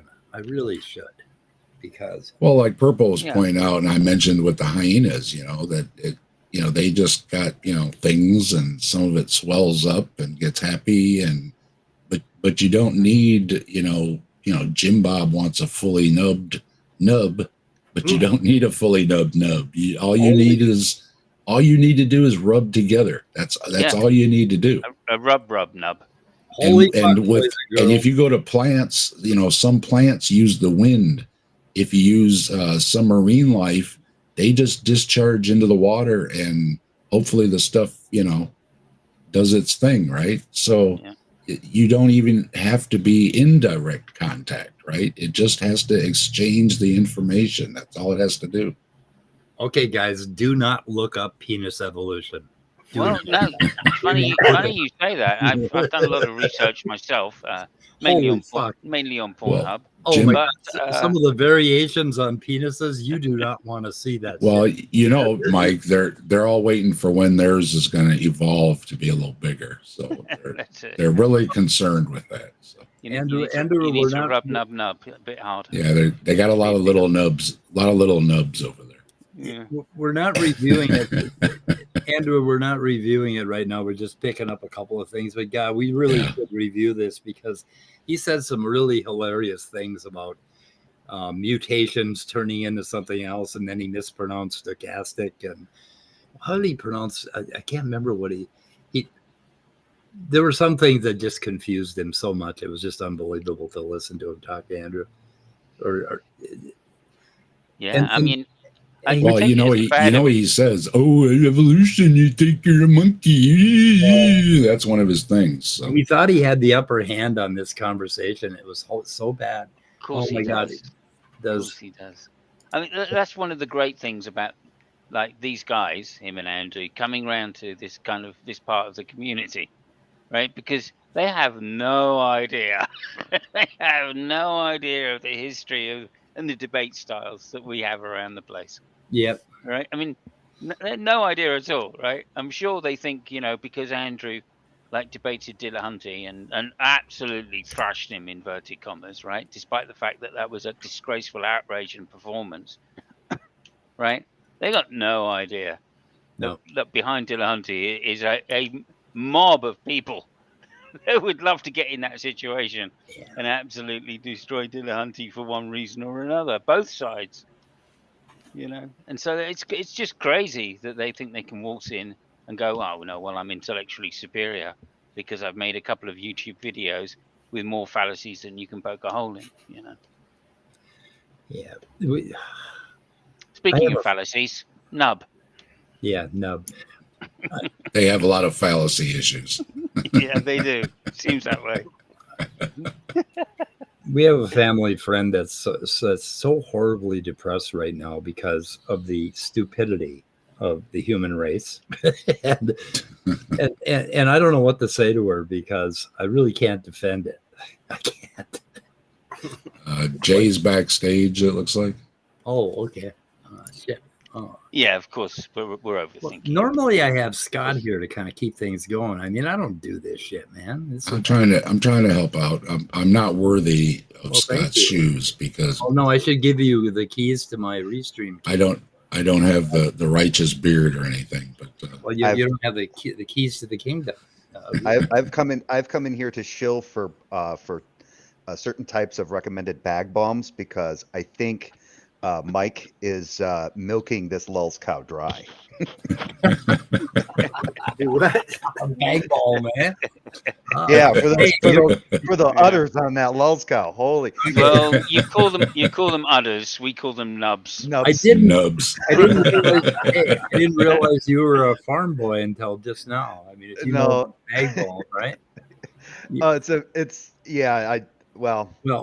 either you're a farm boy or you've been to some really fucking bad whorehouses. I'm not going to even justify that. Okay. What is Jim? Because I've been meaning to get back to this one video where Leo and him are talking about materialism. Yeah. I haven't got back to that one. I kind of lost track of it. But is this guy just kind of gives me the impression that he's just like incredulous to anything that non-believers hold to that have been used as arguments, against either a creation myth or something like that. And then he's just trying to basically make it sound as ridiculous as possible so that other people will go, yeah, that's absolutely stupid, and be just as incredulous as him. And then for some reason think that now it's reasonable to fall back on some religion for the answers. Is that correct, or is my perception completely fucked there? Yes. The interesting thing with Jim Bob is he will always try to move you like one level up and ask you eventually, how do you decide between one idea and another? He'll always go to, and I think he did that with Leo and he did it with me. And it's like, by what standard do you atheists decide that one idea is better than another? Well, see, we can get into foundationalism, coherentism. Well, he's got these 3 videos, doesn't he, that he thinks are solid arguments against atheism. Yeah. And so he tries all of those first, and then if all of those fails, he tries to go to Presup. Although, again, the difference being is he uses the Psi 10 Bruggencate version of Presup, which is terrible. So he's bad on all his arguments. And when he started, the one I really liked was the one with Leo, because Leo was so patient with him. He was so patient with him, and I thought it was an excellent performance by Leo, really excellent, because he didn't respond to any of the passive aggressive stuff. which was going to take him to presuppositionalism. He literally was just answering the questions on physicalism and saying, well, look, this is why your video is wrong. Yeah. You know, there you go. It's a category error. So bang, that's enough to say, you know. But it does seem like, yeah, I guess I don't know, because it looks like he's doing the same thing to atheists. That's like, I've done this in the past where, you get a conversation with theists and you ask them for convincing, like, okay, you believe this. I used to believe this. I'm no longer convinced. You're convinced, kind of thing. Like, what convinces you? Can you give me any reason that maybe I haven't even thought of to be convinced of this again? Whatever.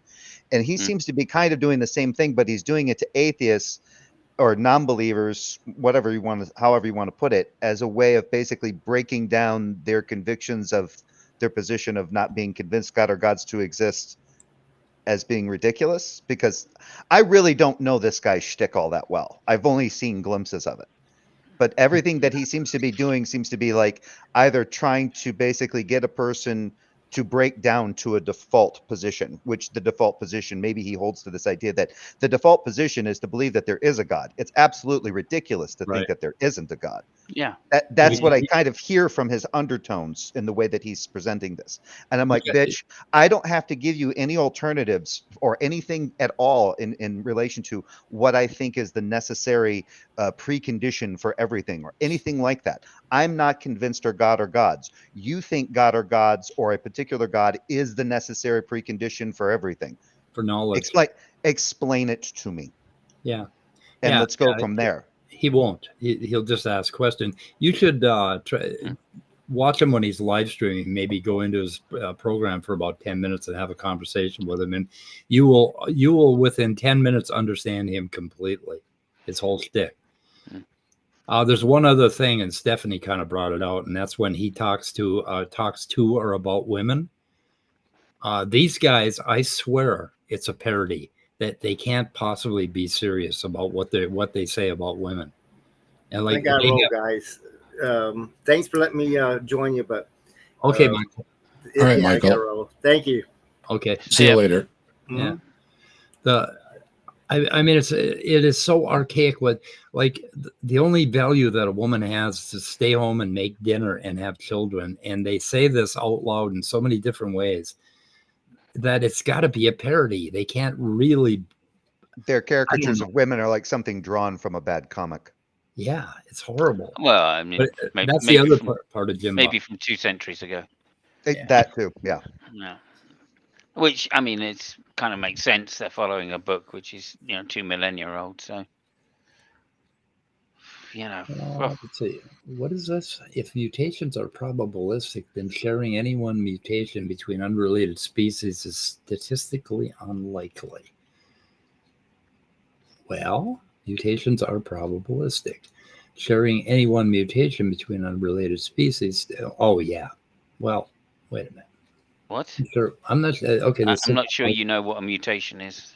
Yeah, right. I don't know what it is. I mean, you're conflating the idea of what a mutation is there. I think so. And no, two unrelated species don't share. Like they don't share. Like they can't have children. They can't reproduce, so they can't share a mutation in that sense. But obviously, like nature does fall upon similar ways to resolve particular issues with physics. That's just how that goes. So eyes have independently developed several times in the history of evolution. Well, two unrelated species, but define an unrelated species to me. I'd like to know what that is. Therefore, the theory of uncommon ancestry. What is uncommon ancestry? I don't know. Statistically impossible. Oh, okay. Yeah, I would agree. Uncommon ancestry is statistically impossible. Yeah, they probably mean common ancestry is statistically. No, I think he means uncommon. That basically, and also putting statistically before the word impossible seems a little. I don't know what to say, this is a weird. Well. Yeah, this is a long syllogism, but I think I'm getting. Yeah, what he's showing is that basically, if you have two different species, to say they are unrelated, and then to admit that they have all of these mutations which are neutral or Yeah, neutral mutations would be statistically impossible. That there's no way that that many mutations could be in two branches unless they had a common ancestor. So that's the argument. And that's why creationists want to believe that every mutation is beneficial. They have to prove, they have to believe that they're all beneficial.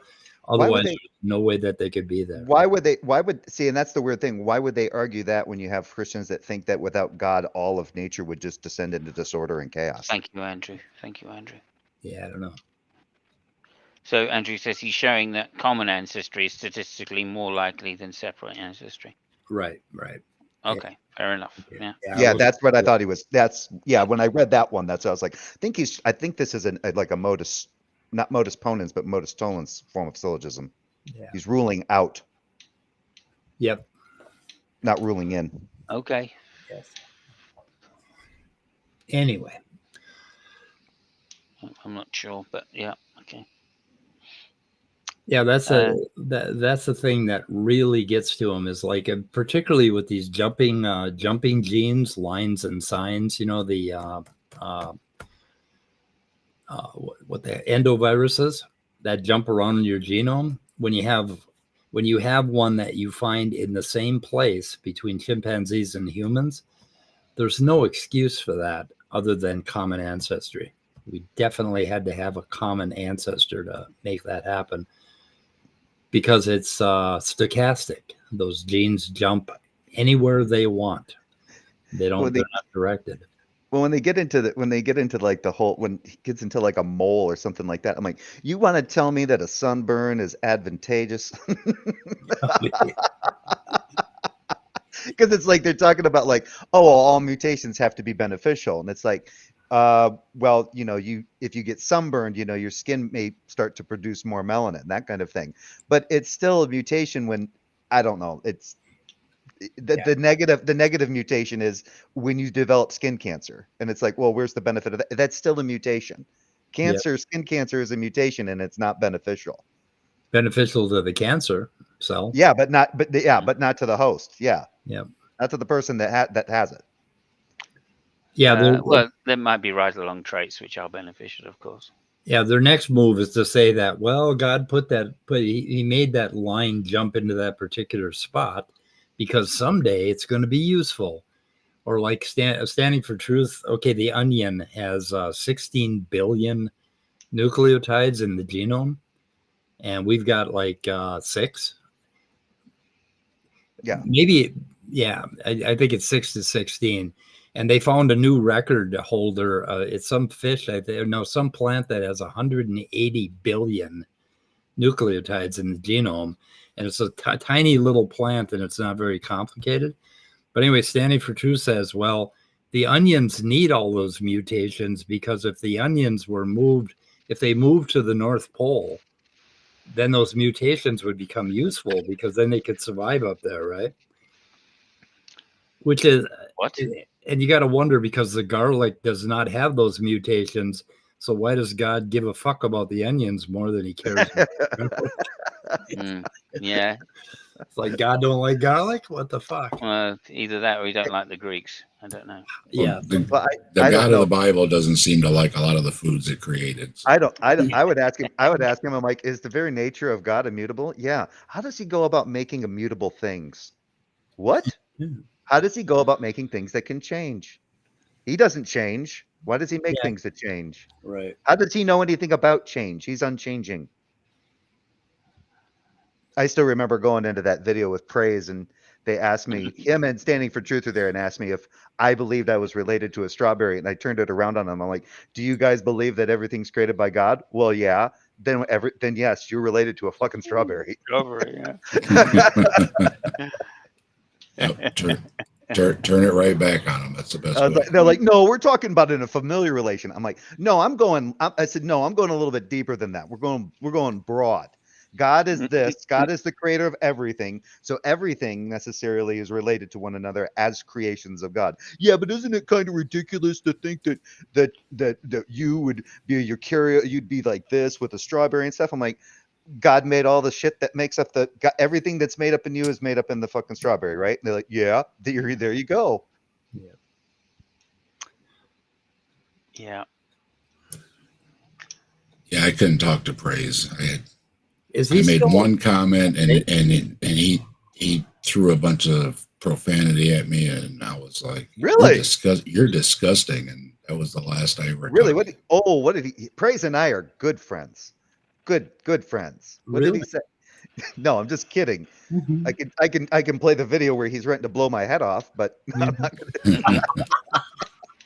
Yeah, I made one little comment in a live chat, and I was like, dang.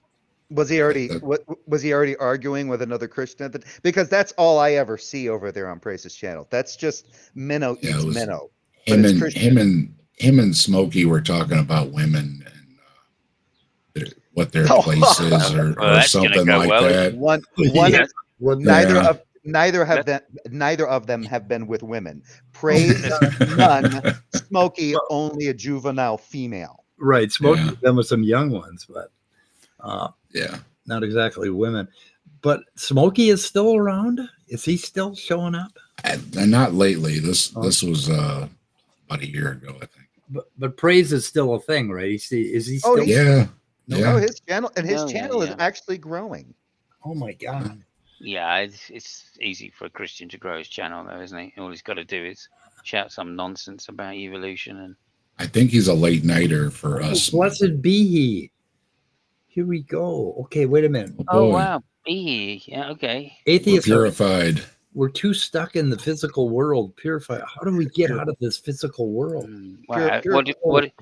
What substance do we use to purify ourselves? I took a shower before we started the stream. Hey, blessed be he. Before you can actually appeal to the physical, you have to disprove solipsism. Yeah. Well, okay. How do I get out of the physical world without blowing my head off, guys? Swifter says Smokey's gone. No sign of the Smokey lately. No sign of the Smokey. He's been around a little bit, but his light and life is within you. I thought that was just my uncomfortable chair. It's the same. I swear these are all just like, I swear there's like hotkey comments because it's the same shit. Blessed be he posts the same shit on my live chat whenever I go live. Really? Oh yeah. So he has a hotkey commenter. It's the same shit over and over. I've actually just like got through it and then they repeated and then I was like, okay, timeout. I love when Blessed be stops by. My favorite comment is, am I blocked on this channel? Yeah. Right. Why do you have to ask that every time? Well, does the host see you if you're blocked? It depends. It depends. I don't know. Well, now that there's two types of mods, I have no idea. Yeah, it depends who did it, but there is a list somewhere. Oh my God! So Stephanie nailed "Blessed Be He" here. Oh, okay, good. Thank you. Yeah, no, that's absolutely right. Thank you, Stephanie. Don't attack people in the chat in the thing in the hangout. You know, that's just lowbrow. That is lowbrow. Be a better Christian. The olive branch is real short over here these days. So yes, it is. Sorry. Goodbye. Don't mind, you can do it. It's just like you're making yourself look like. They're very good at making friends. Well, we had old Joe on earlier, and old Joe was on, and we had a nice little talk, and said, "Okay, we'll talk to you later, gentlemen." And we may not agree on everything, but there's nothing wrong with having a discussion. But oh my God, none of this other stuff. It's getting old, Boys and girls, Jim Bob is alive. Oh boy! Snake that motherfucker. And he's wearing some kind of freaky wig with Atheism Unleashed. Oh my God! It's not April. He missed April Fools. and somebody's going to tell him we're on too. So. I love it. I love it when Christians role play as atheists. It's so funny. Out of curiosity, did Blessed Be He get kicked because of the Jason Spastic account or comment, or was it something else that I missed? I don't think he was kicked, was he? or timed out. I thought maybe they It were was a timed out. time. So, I don't know, whatever it was. The mods have a wrench for a reason. So What the hell? Because I was going to say, because Jay Spastic is absolutely terrible. That's the worst one. That's I saw that. I was like, really? That's all you've got? I mean, That's it. That's it. yeah, it was My that favorite- and my some favorite some to Andrew and something to Stephanie. That's Yeah, all right, you don't argue with a mod. You don't argue with a mod. What YouTube universe are you in where you're going to argue with a mod? Okay, tough luck. Maybe What could you like, possibly use from a subjectivist view? like a deflationist? Stop it. Why won't it? God, this. I have to What use in Opera, and Opera's really slow to respond to my key click. So I click it twice. Anyway, that's Jim. Jim Bob has got some kind of weird hat on and some kind of wig. I'm not sure what he's doing. Oh, he's doing a parody. Yeah. He's doing a Oh, parody. this is going to be so much fun. This is going to be so much fun. Just gets me What a excited. clown. It gets me excited to see Jim Bob just being stupid all the time. It's just like, I love tapping into stupid. And I have some links to some really good quality bag butters out there, bag bombs. So Bag bomb, yeah. after the show, come see me, Mike. Thank you.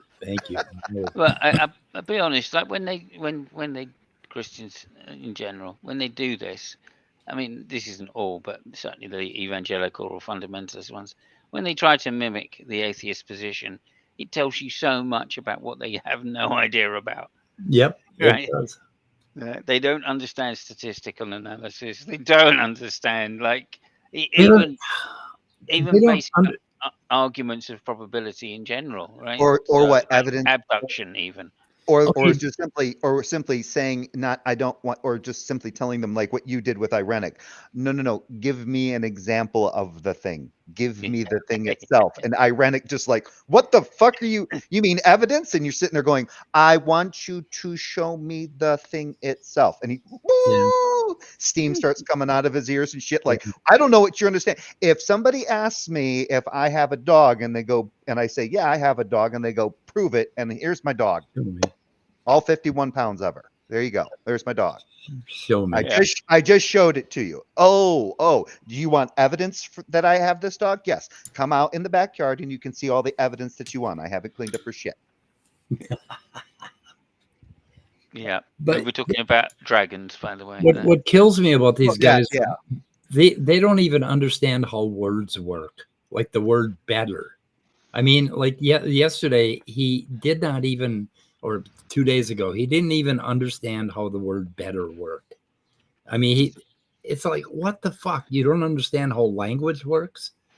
And they ask these stupid questions. Oh, atheist, checkmate. Is there a pamphlet? I love that one. Is there a pamphlet that you could send him, like Superlatives 101? Yeah. I've been going on in comments with a guy, and he just, he's just not getting it. And then he says, "Oh, well, that's all you have is stories." Well, what the fuck what do you have in the Bible? Have you ever heard of Bible stories? I don't know. Isn't that just a story? Well, you went around with bread about that it's like, yeah, everything's a story. Everything's a fucking story. I mean, everything's a narrative. That's all we communicate, for fuck's sake. That's a Ken Ham thing they've been pushing, that they don't use the word story anymore because the Bible's historic narrative or something like that. But where's the tangibility of the words that are coming out of your mouth? Tell me where that comes from. Where's conscience? Conscience. Where does that pesky thing come from? That's my imitation of Jordan Peterson, which is awful.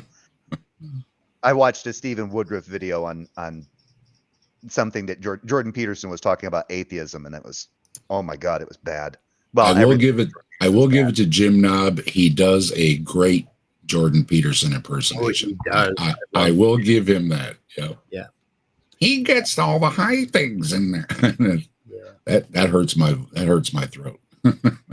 I think he could make money. He's not bad at singing and guitar. He could make money if he did something honest.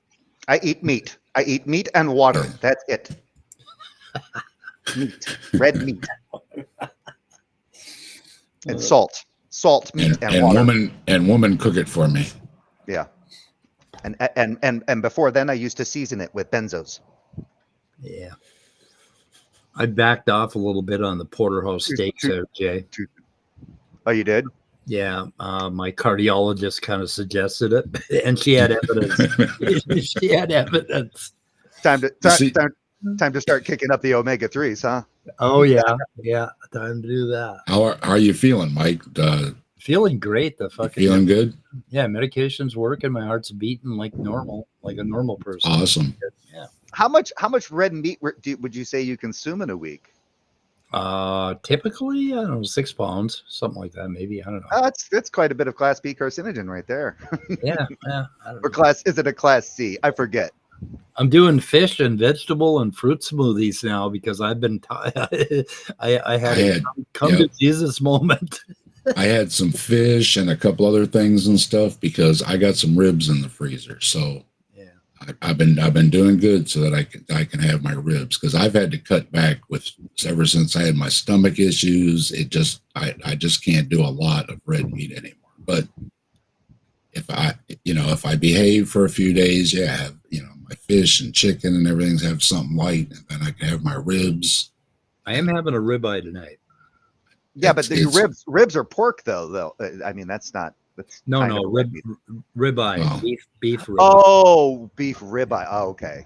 Yeah, steak too. Same thing. If I got steaks, of course they're not in the freezer. But if there's steaks in the fridge, same thing. It's like my sensory experience right now is kind of stunted because I had my.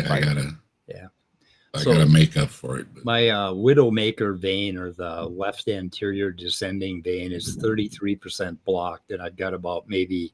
At my current rate, I've got about 5 years left to live, or maybe 10 at the most, unless I change my ways. Magic 8 Ball said you ain't gonna die. Remember?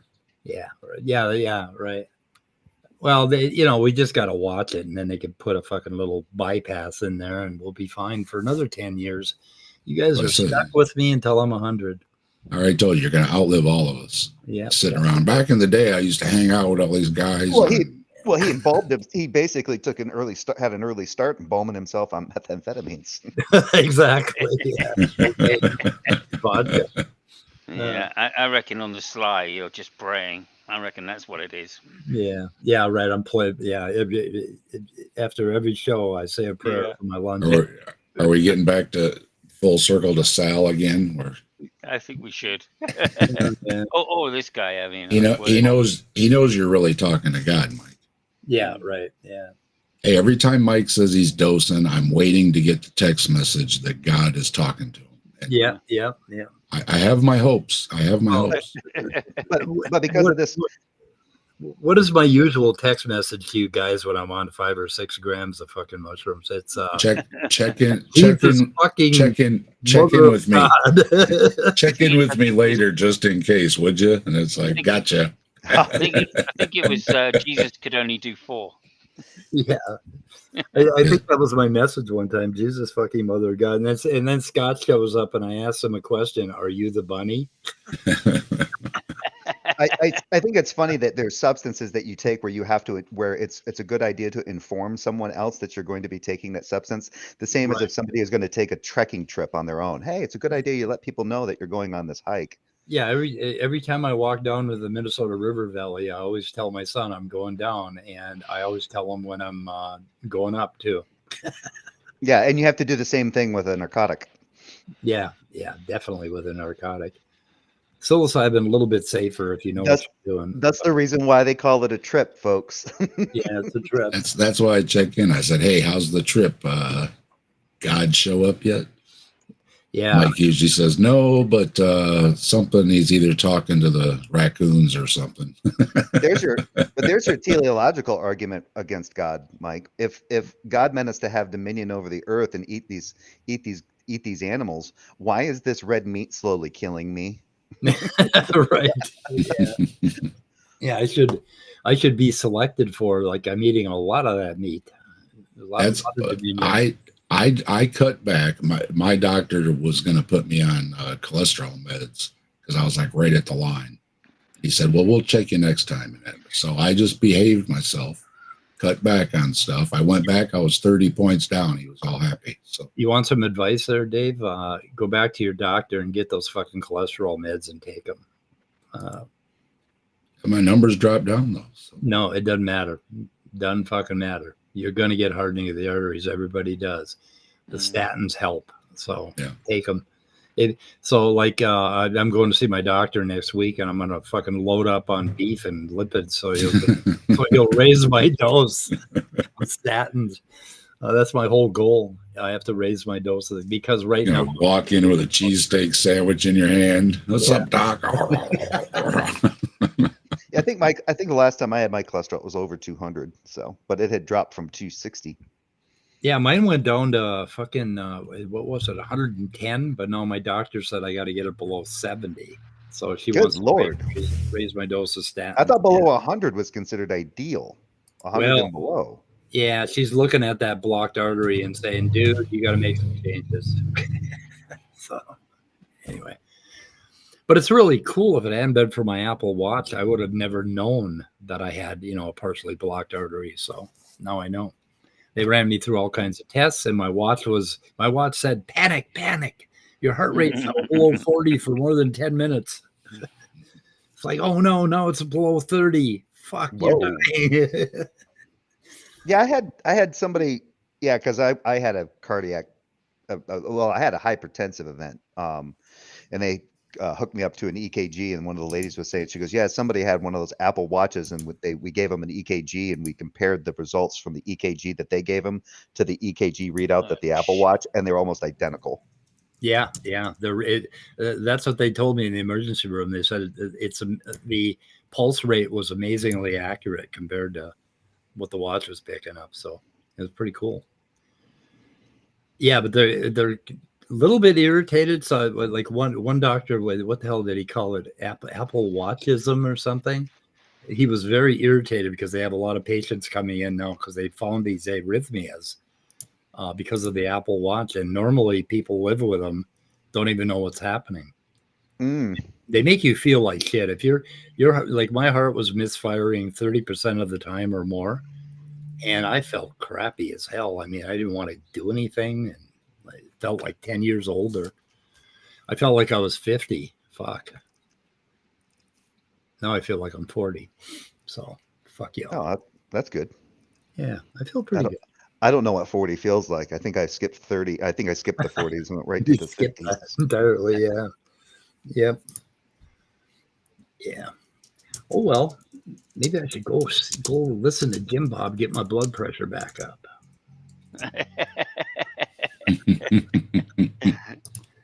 It's dropping a little low this afternoon. 375 people watching him right now.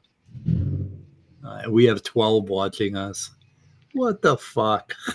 Christians, they got it. They're on easy mode. Yeah. Oh my God. I don't know what. You'd have a lot. There is a lot more of them than there is of us. A lot more. You'll have more if they figure out that you're on. Yeah. Don't they have fucking jobs? I mean, God, what are they doing? That is his job. Oh yeah. Well, it's his job. What about all 379 now watching? They're on their phones at their jobs. Yeah, some of them are train operators and fucking train operators. Yeah, exactly. Bus drivers, airline pilots. Yep.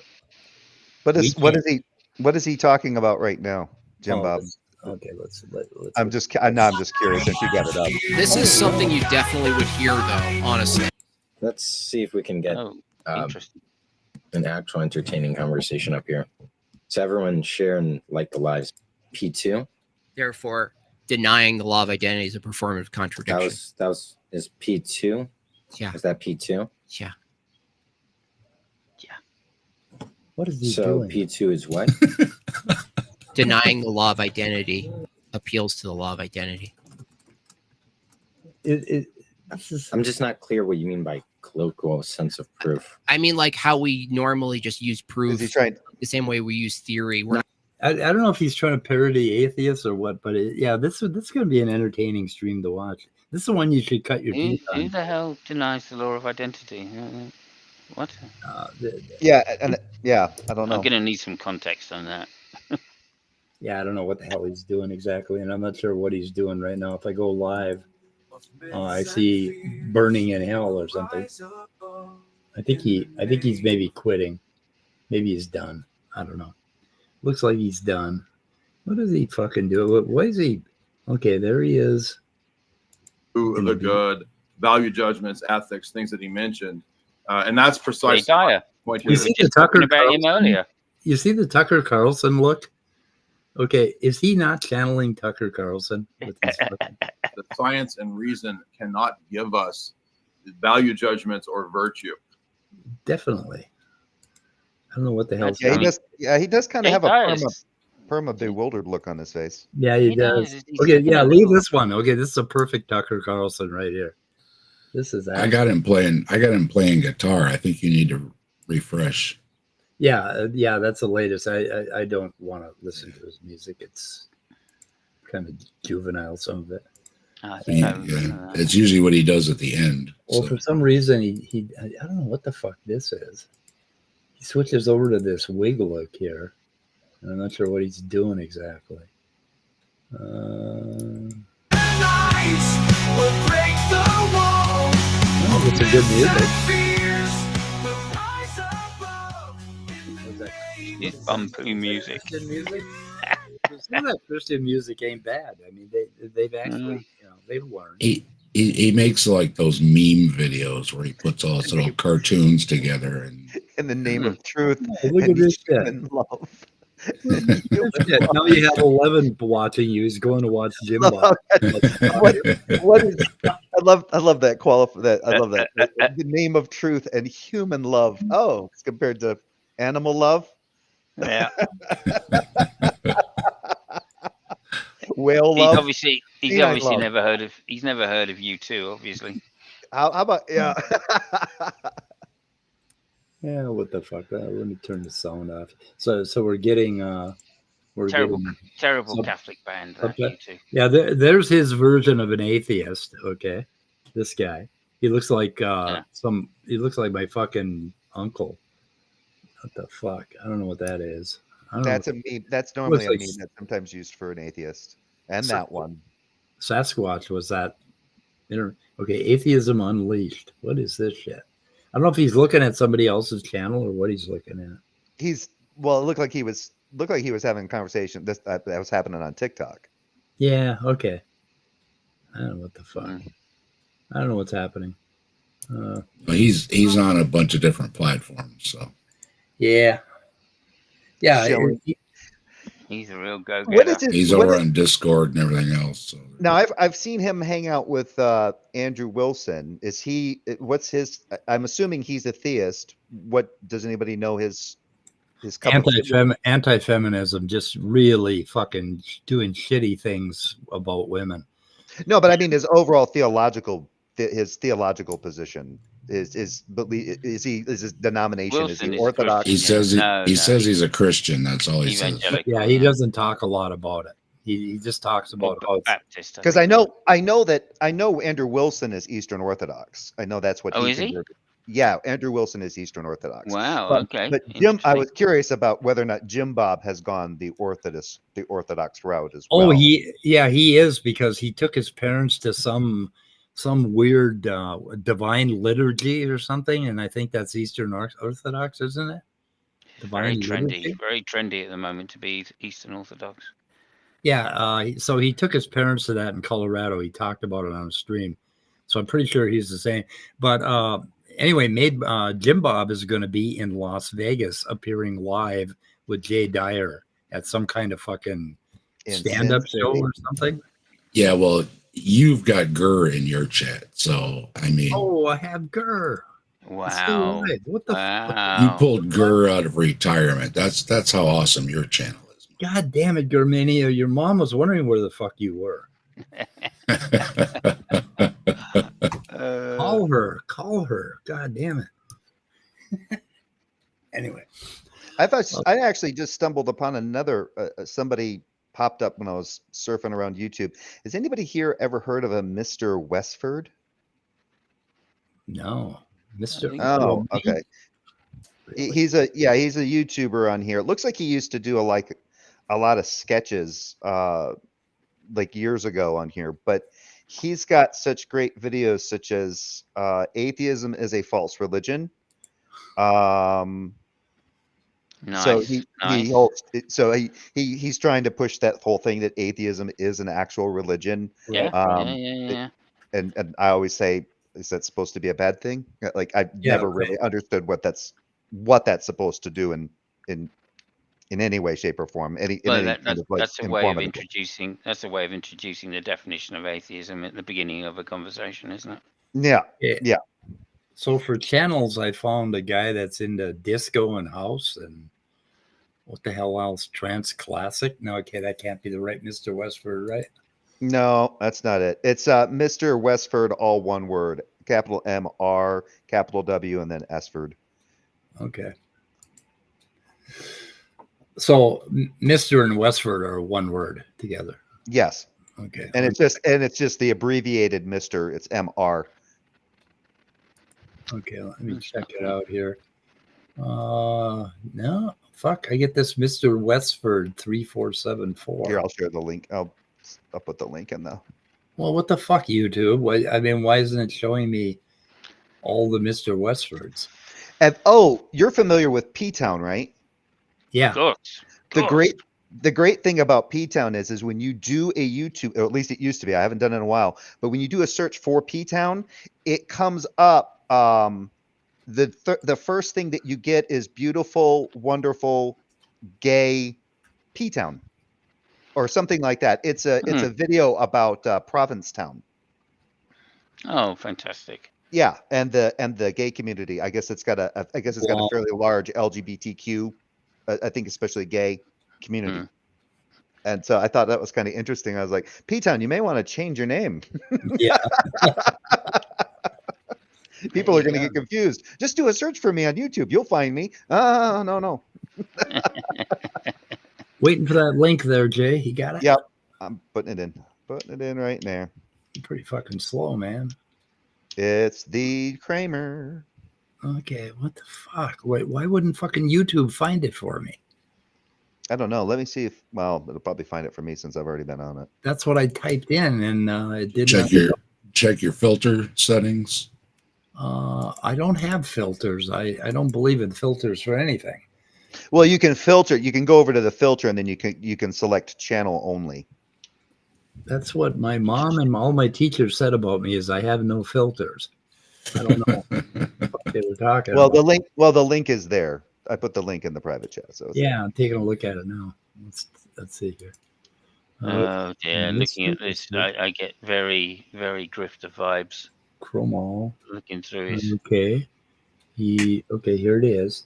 So we got Nadim stream. Atheism is a false religion right here. Yeah. Matt Dillante. Hanging out with my black dad. Let's see. Race baiting and propaganda. I don't know what the fuck. There's one I can't think of the guy's name, but he's an atheist YouTuber. He's got quite a decent sized channel. I can't think of his name, but this guy was reviewing one of his why he left the church or why he left Christianity and blah blah blah. And he's live right now. Yeah, but the reason I brought him up is he according to his he's Orthodox Christian as well. I don't know Eastern Orthodox, but I'm like, what is it? This increase in these Orthodox? It's like now they want to get now you see like more of these guys like trying to lean to more of the rule oriented denominations of Christianity. Well, it's the mysticism. To be fair, it's the same thing the Catholics enjoy. Right? It's hard to be a Catholic because they've got these, mysticism arguments effectively that say, well, Jesus said, we're the original church, so therefore we must be right. Yeah. And the Orthodox have the same sort of thing on their side. When they have a long history of mysticism, which allows them to get out of certain arguments, Taco says they're a big fan of his in the chat there. Wow. Cool. So So yeah, so man, you found me more stupid to listen to. That's good. There's never a shortage, is there? Oh, exactly. Okay, they're looking at movies right now live. I don't know what the hell. Anyway, yeah, but this one, dumb atheist stuff, should be a good one to watch here. I'm pretty sure. Okay, there's some dumb. Sounds amusing already. 2 hours 15. I'm not sure. I'm. Yeah, I was I'm actually gonna going to. bother. I was going to cover this guy. Maybe do a live stream and say, "Hey, it's the Christian Orthodox version of me." Absolutely, useless videos. It's only half as long as if you do it 2 times, and then if you go to the little infographics there on the peak things, and just look at that's usually the good parts. So then you can skip through that. Okay, so saves you a lot of time. Taco says, look at his shorts. So let's see, open link, a new tab. Here we go. Where the fuck are you? Okay. Here we go. Let's see, new for you. Okay, shorts. If Christians argued like atheists, if Christians argued like if Christians argued like what the fuck? He's got 2 of those. Nice. Let's take a look. Just in case you didn't get it the first time. Yeah. Now, there's no audio for us. At least I can't hear it anymore. Oh, okay. Oh shit. Yeah. This really sucks, this interface. What the fuck? Where the hell's the audio? Technical issues. What the fuck? Oh, you probably need to share it again and click on Details about really when it comes down to it. Oh, there you go. If you simply follow the money and see where it goes. Yep, we hear it. Yep. You'll find that it's all about avoiding taxes. What the Yeah. fuck? There was no atheist before America. I mean, really, atheism was invented to avoid American taxes. What the fuck is he talking about? I don't know. That's beyond me. What's he smoking in that pipe? Exactly. I think you'll find, Dave, it's straw. Banana peels. Yeah, I don't know if the milk is as fresh coming from this guy as it is from like Mr. Jim Bob, but it might be a lulz cow you can milk. With the knowledge of atheism, it's something that's taught. You don't open your eyes for the first time and believe in nothing. I'm sorry. It's just, you've been indoctrinated. Not everyone is born with the knowledge of atheism. Oh my god, this is some bad shit. This is some really bad Just shit. wake up one day and believe in nothing. Do you believe in that? Oh my Do god. you believe in magic? This is fucking treat. Oh man. Atheists, just wake up. I believe in nothing. Oh my god.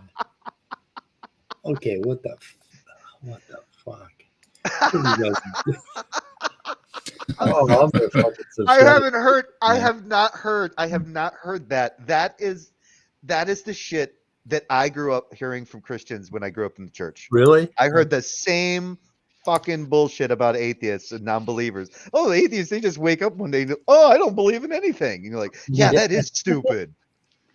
Yeah, I don't believe in my foot. I don't believe in my left foot or my right foot. That's so stupid that they would just be like that. And then you realize later on, man, I was stupid for even agreeing with that. What the fuck? Oh my god. I dropped it in my watch later list. Scott just now got his fucking Texas Wi-Fi working. He's got to wet his feet better. Yeah. Yep. Pretty bad. Better connection. Gents, on that straw man, I will definitely leave you. I'm going to go away and really think hard about nothing. About nothing. And your belief in nothing. You believe nothing. Exactly. So there we go. Thank you so much, Dave. Thank you so much, Speed. All right, Simos. Good to see you. Jay, as always. I'll see you when I do. Take care, everybody. Yeah. Bye. I'm going to take this moment to also leave for all of us. So I think we're going to get out of here. 2 hours and 23 minutes. God, what the fuck? My arteries are hardening. You're setting a record.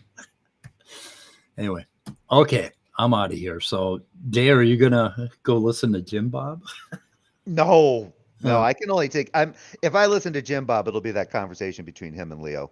I think I could I think I can tolerate that, but the rest of it, I've glimpsed on some of his back and forths and shit, and it's just like no. Leo has that posted on his channel. Yeah. Yep.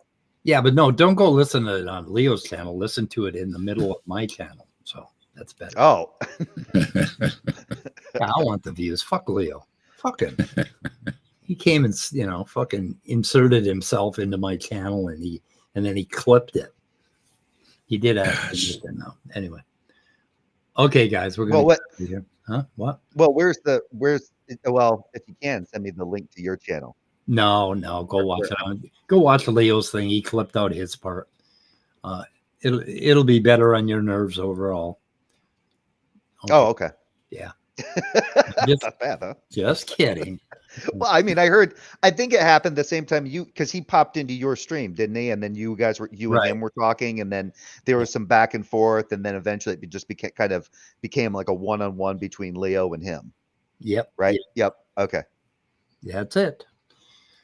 Okay, guys. Anything else you guys want to add before we get out of here? Nope. Okay. Good talking, everybody. Good to hear that you're feeling better. And, yep. I hope Scott can wire his place a little better there. Get some aluminum foil on his hat and get his Wi-Fi together there. Well, if you get the fuck out of Texas, I don't know. Hopefully he'll be with us next time. Okay.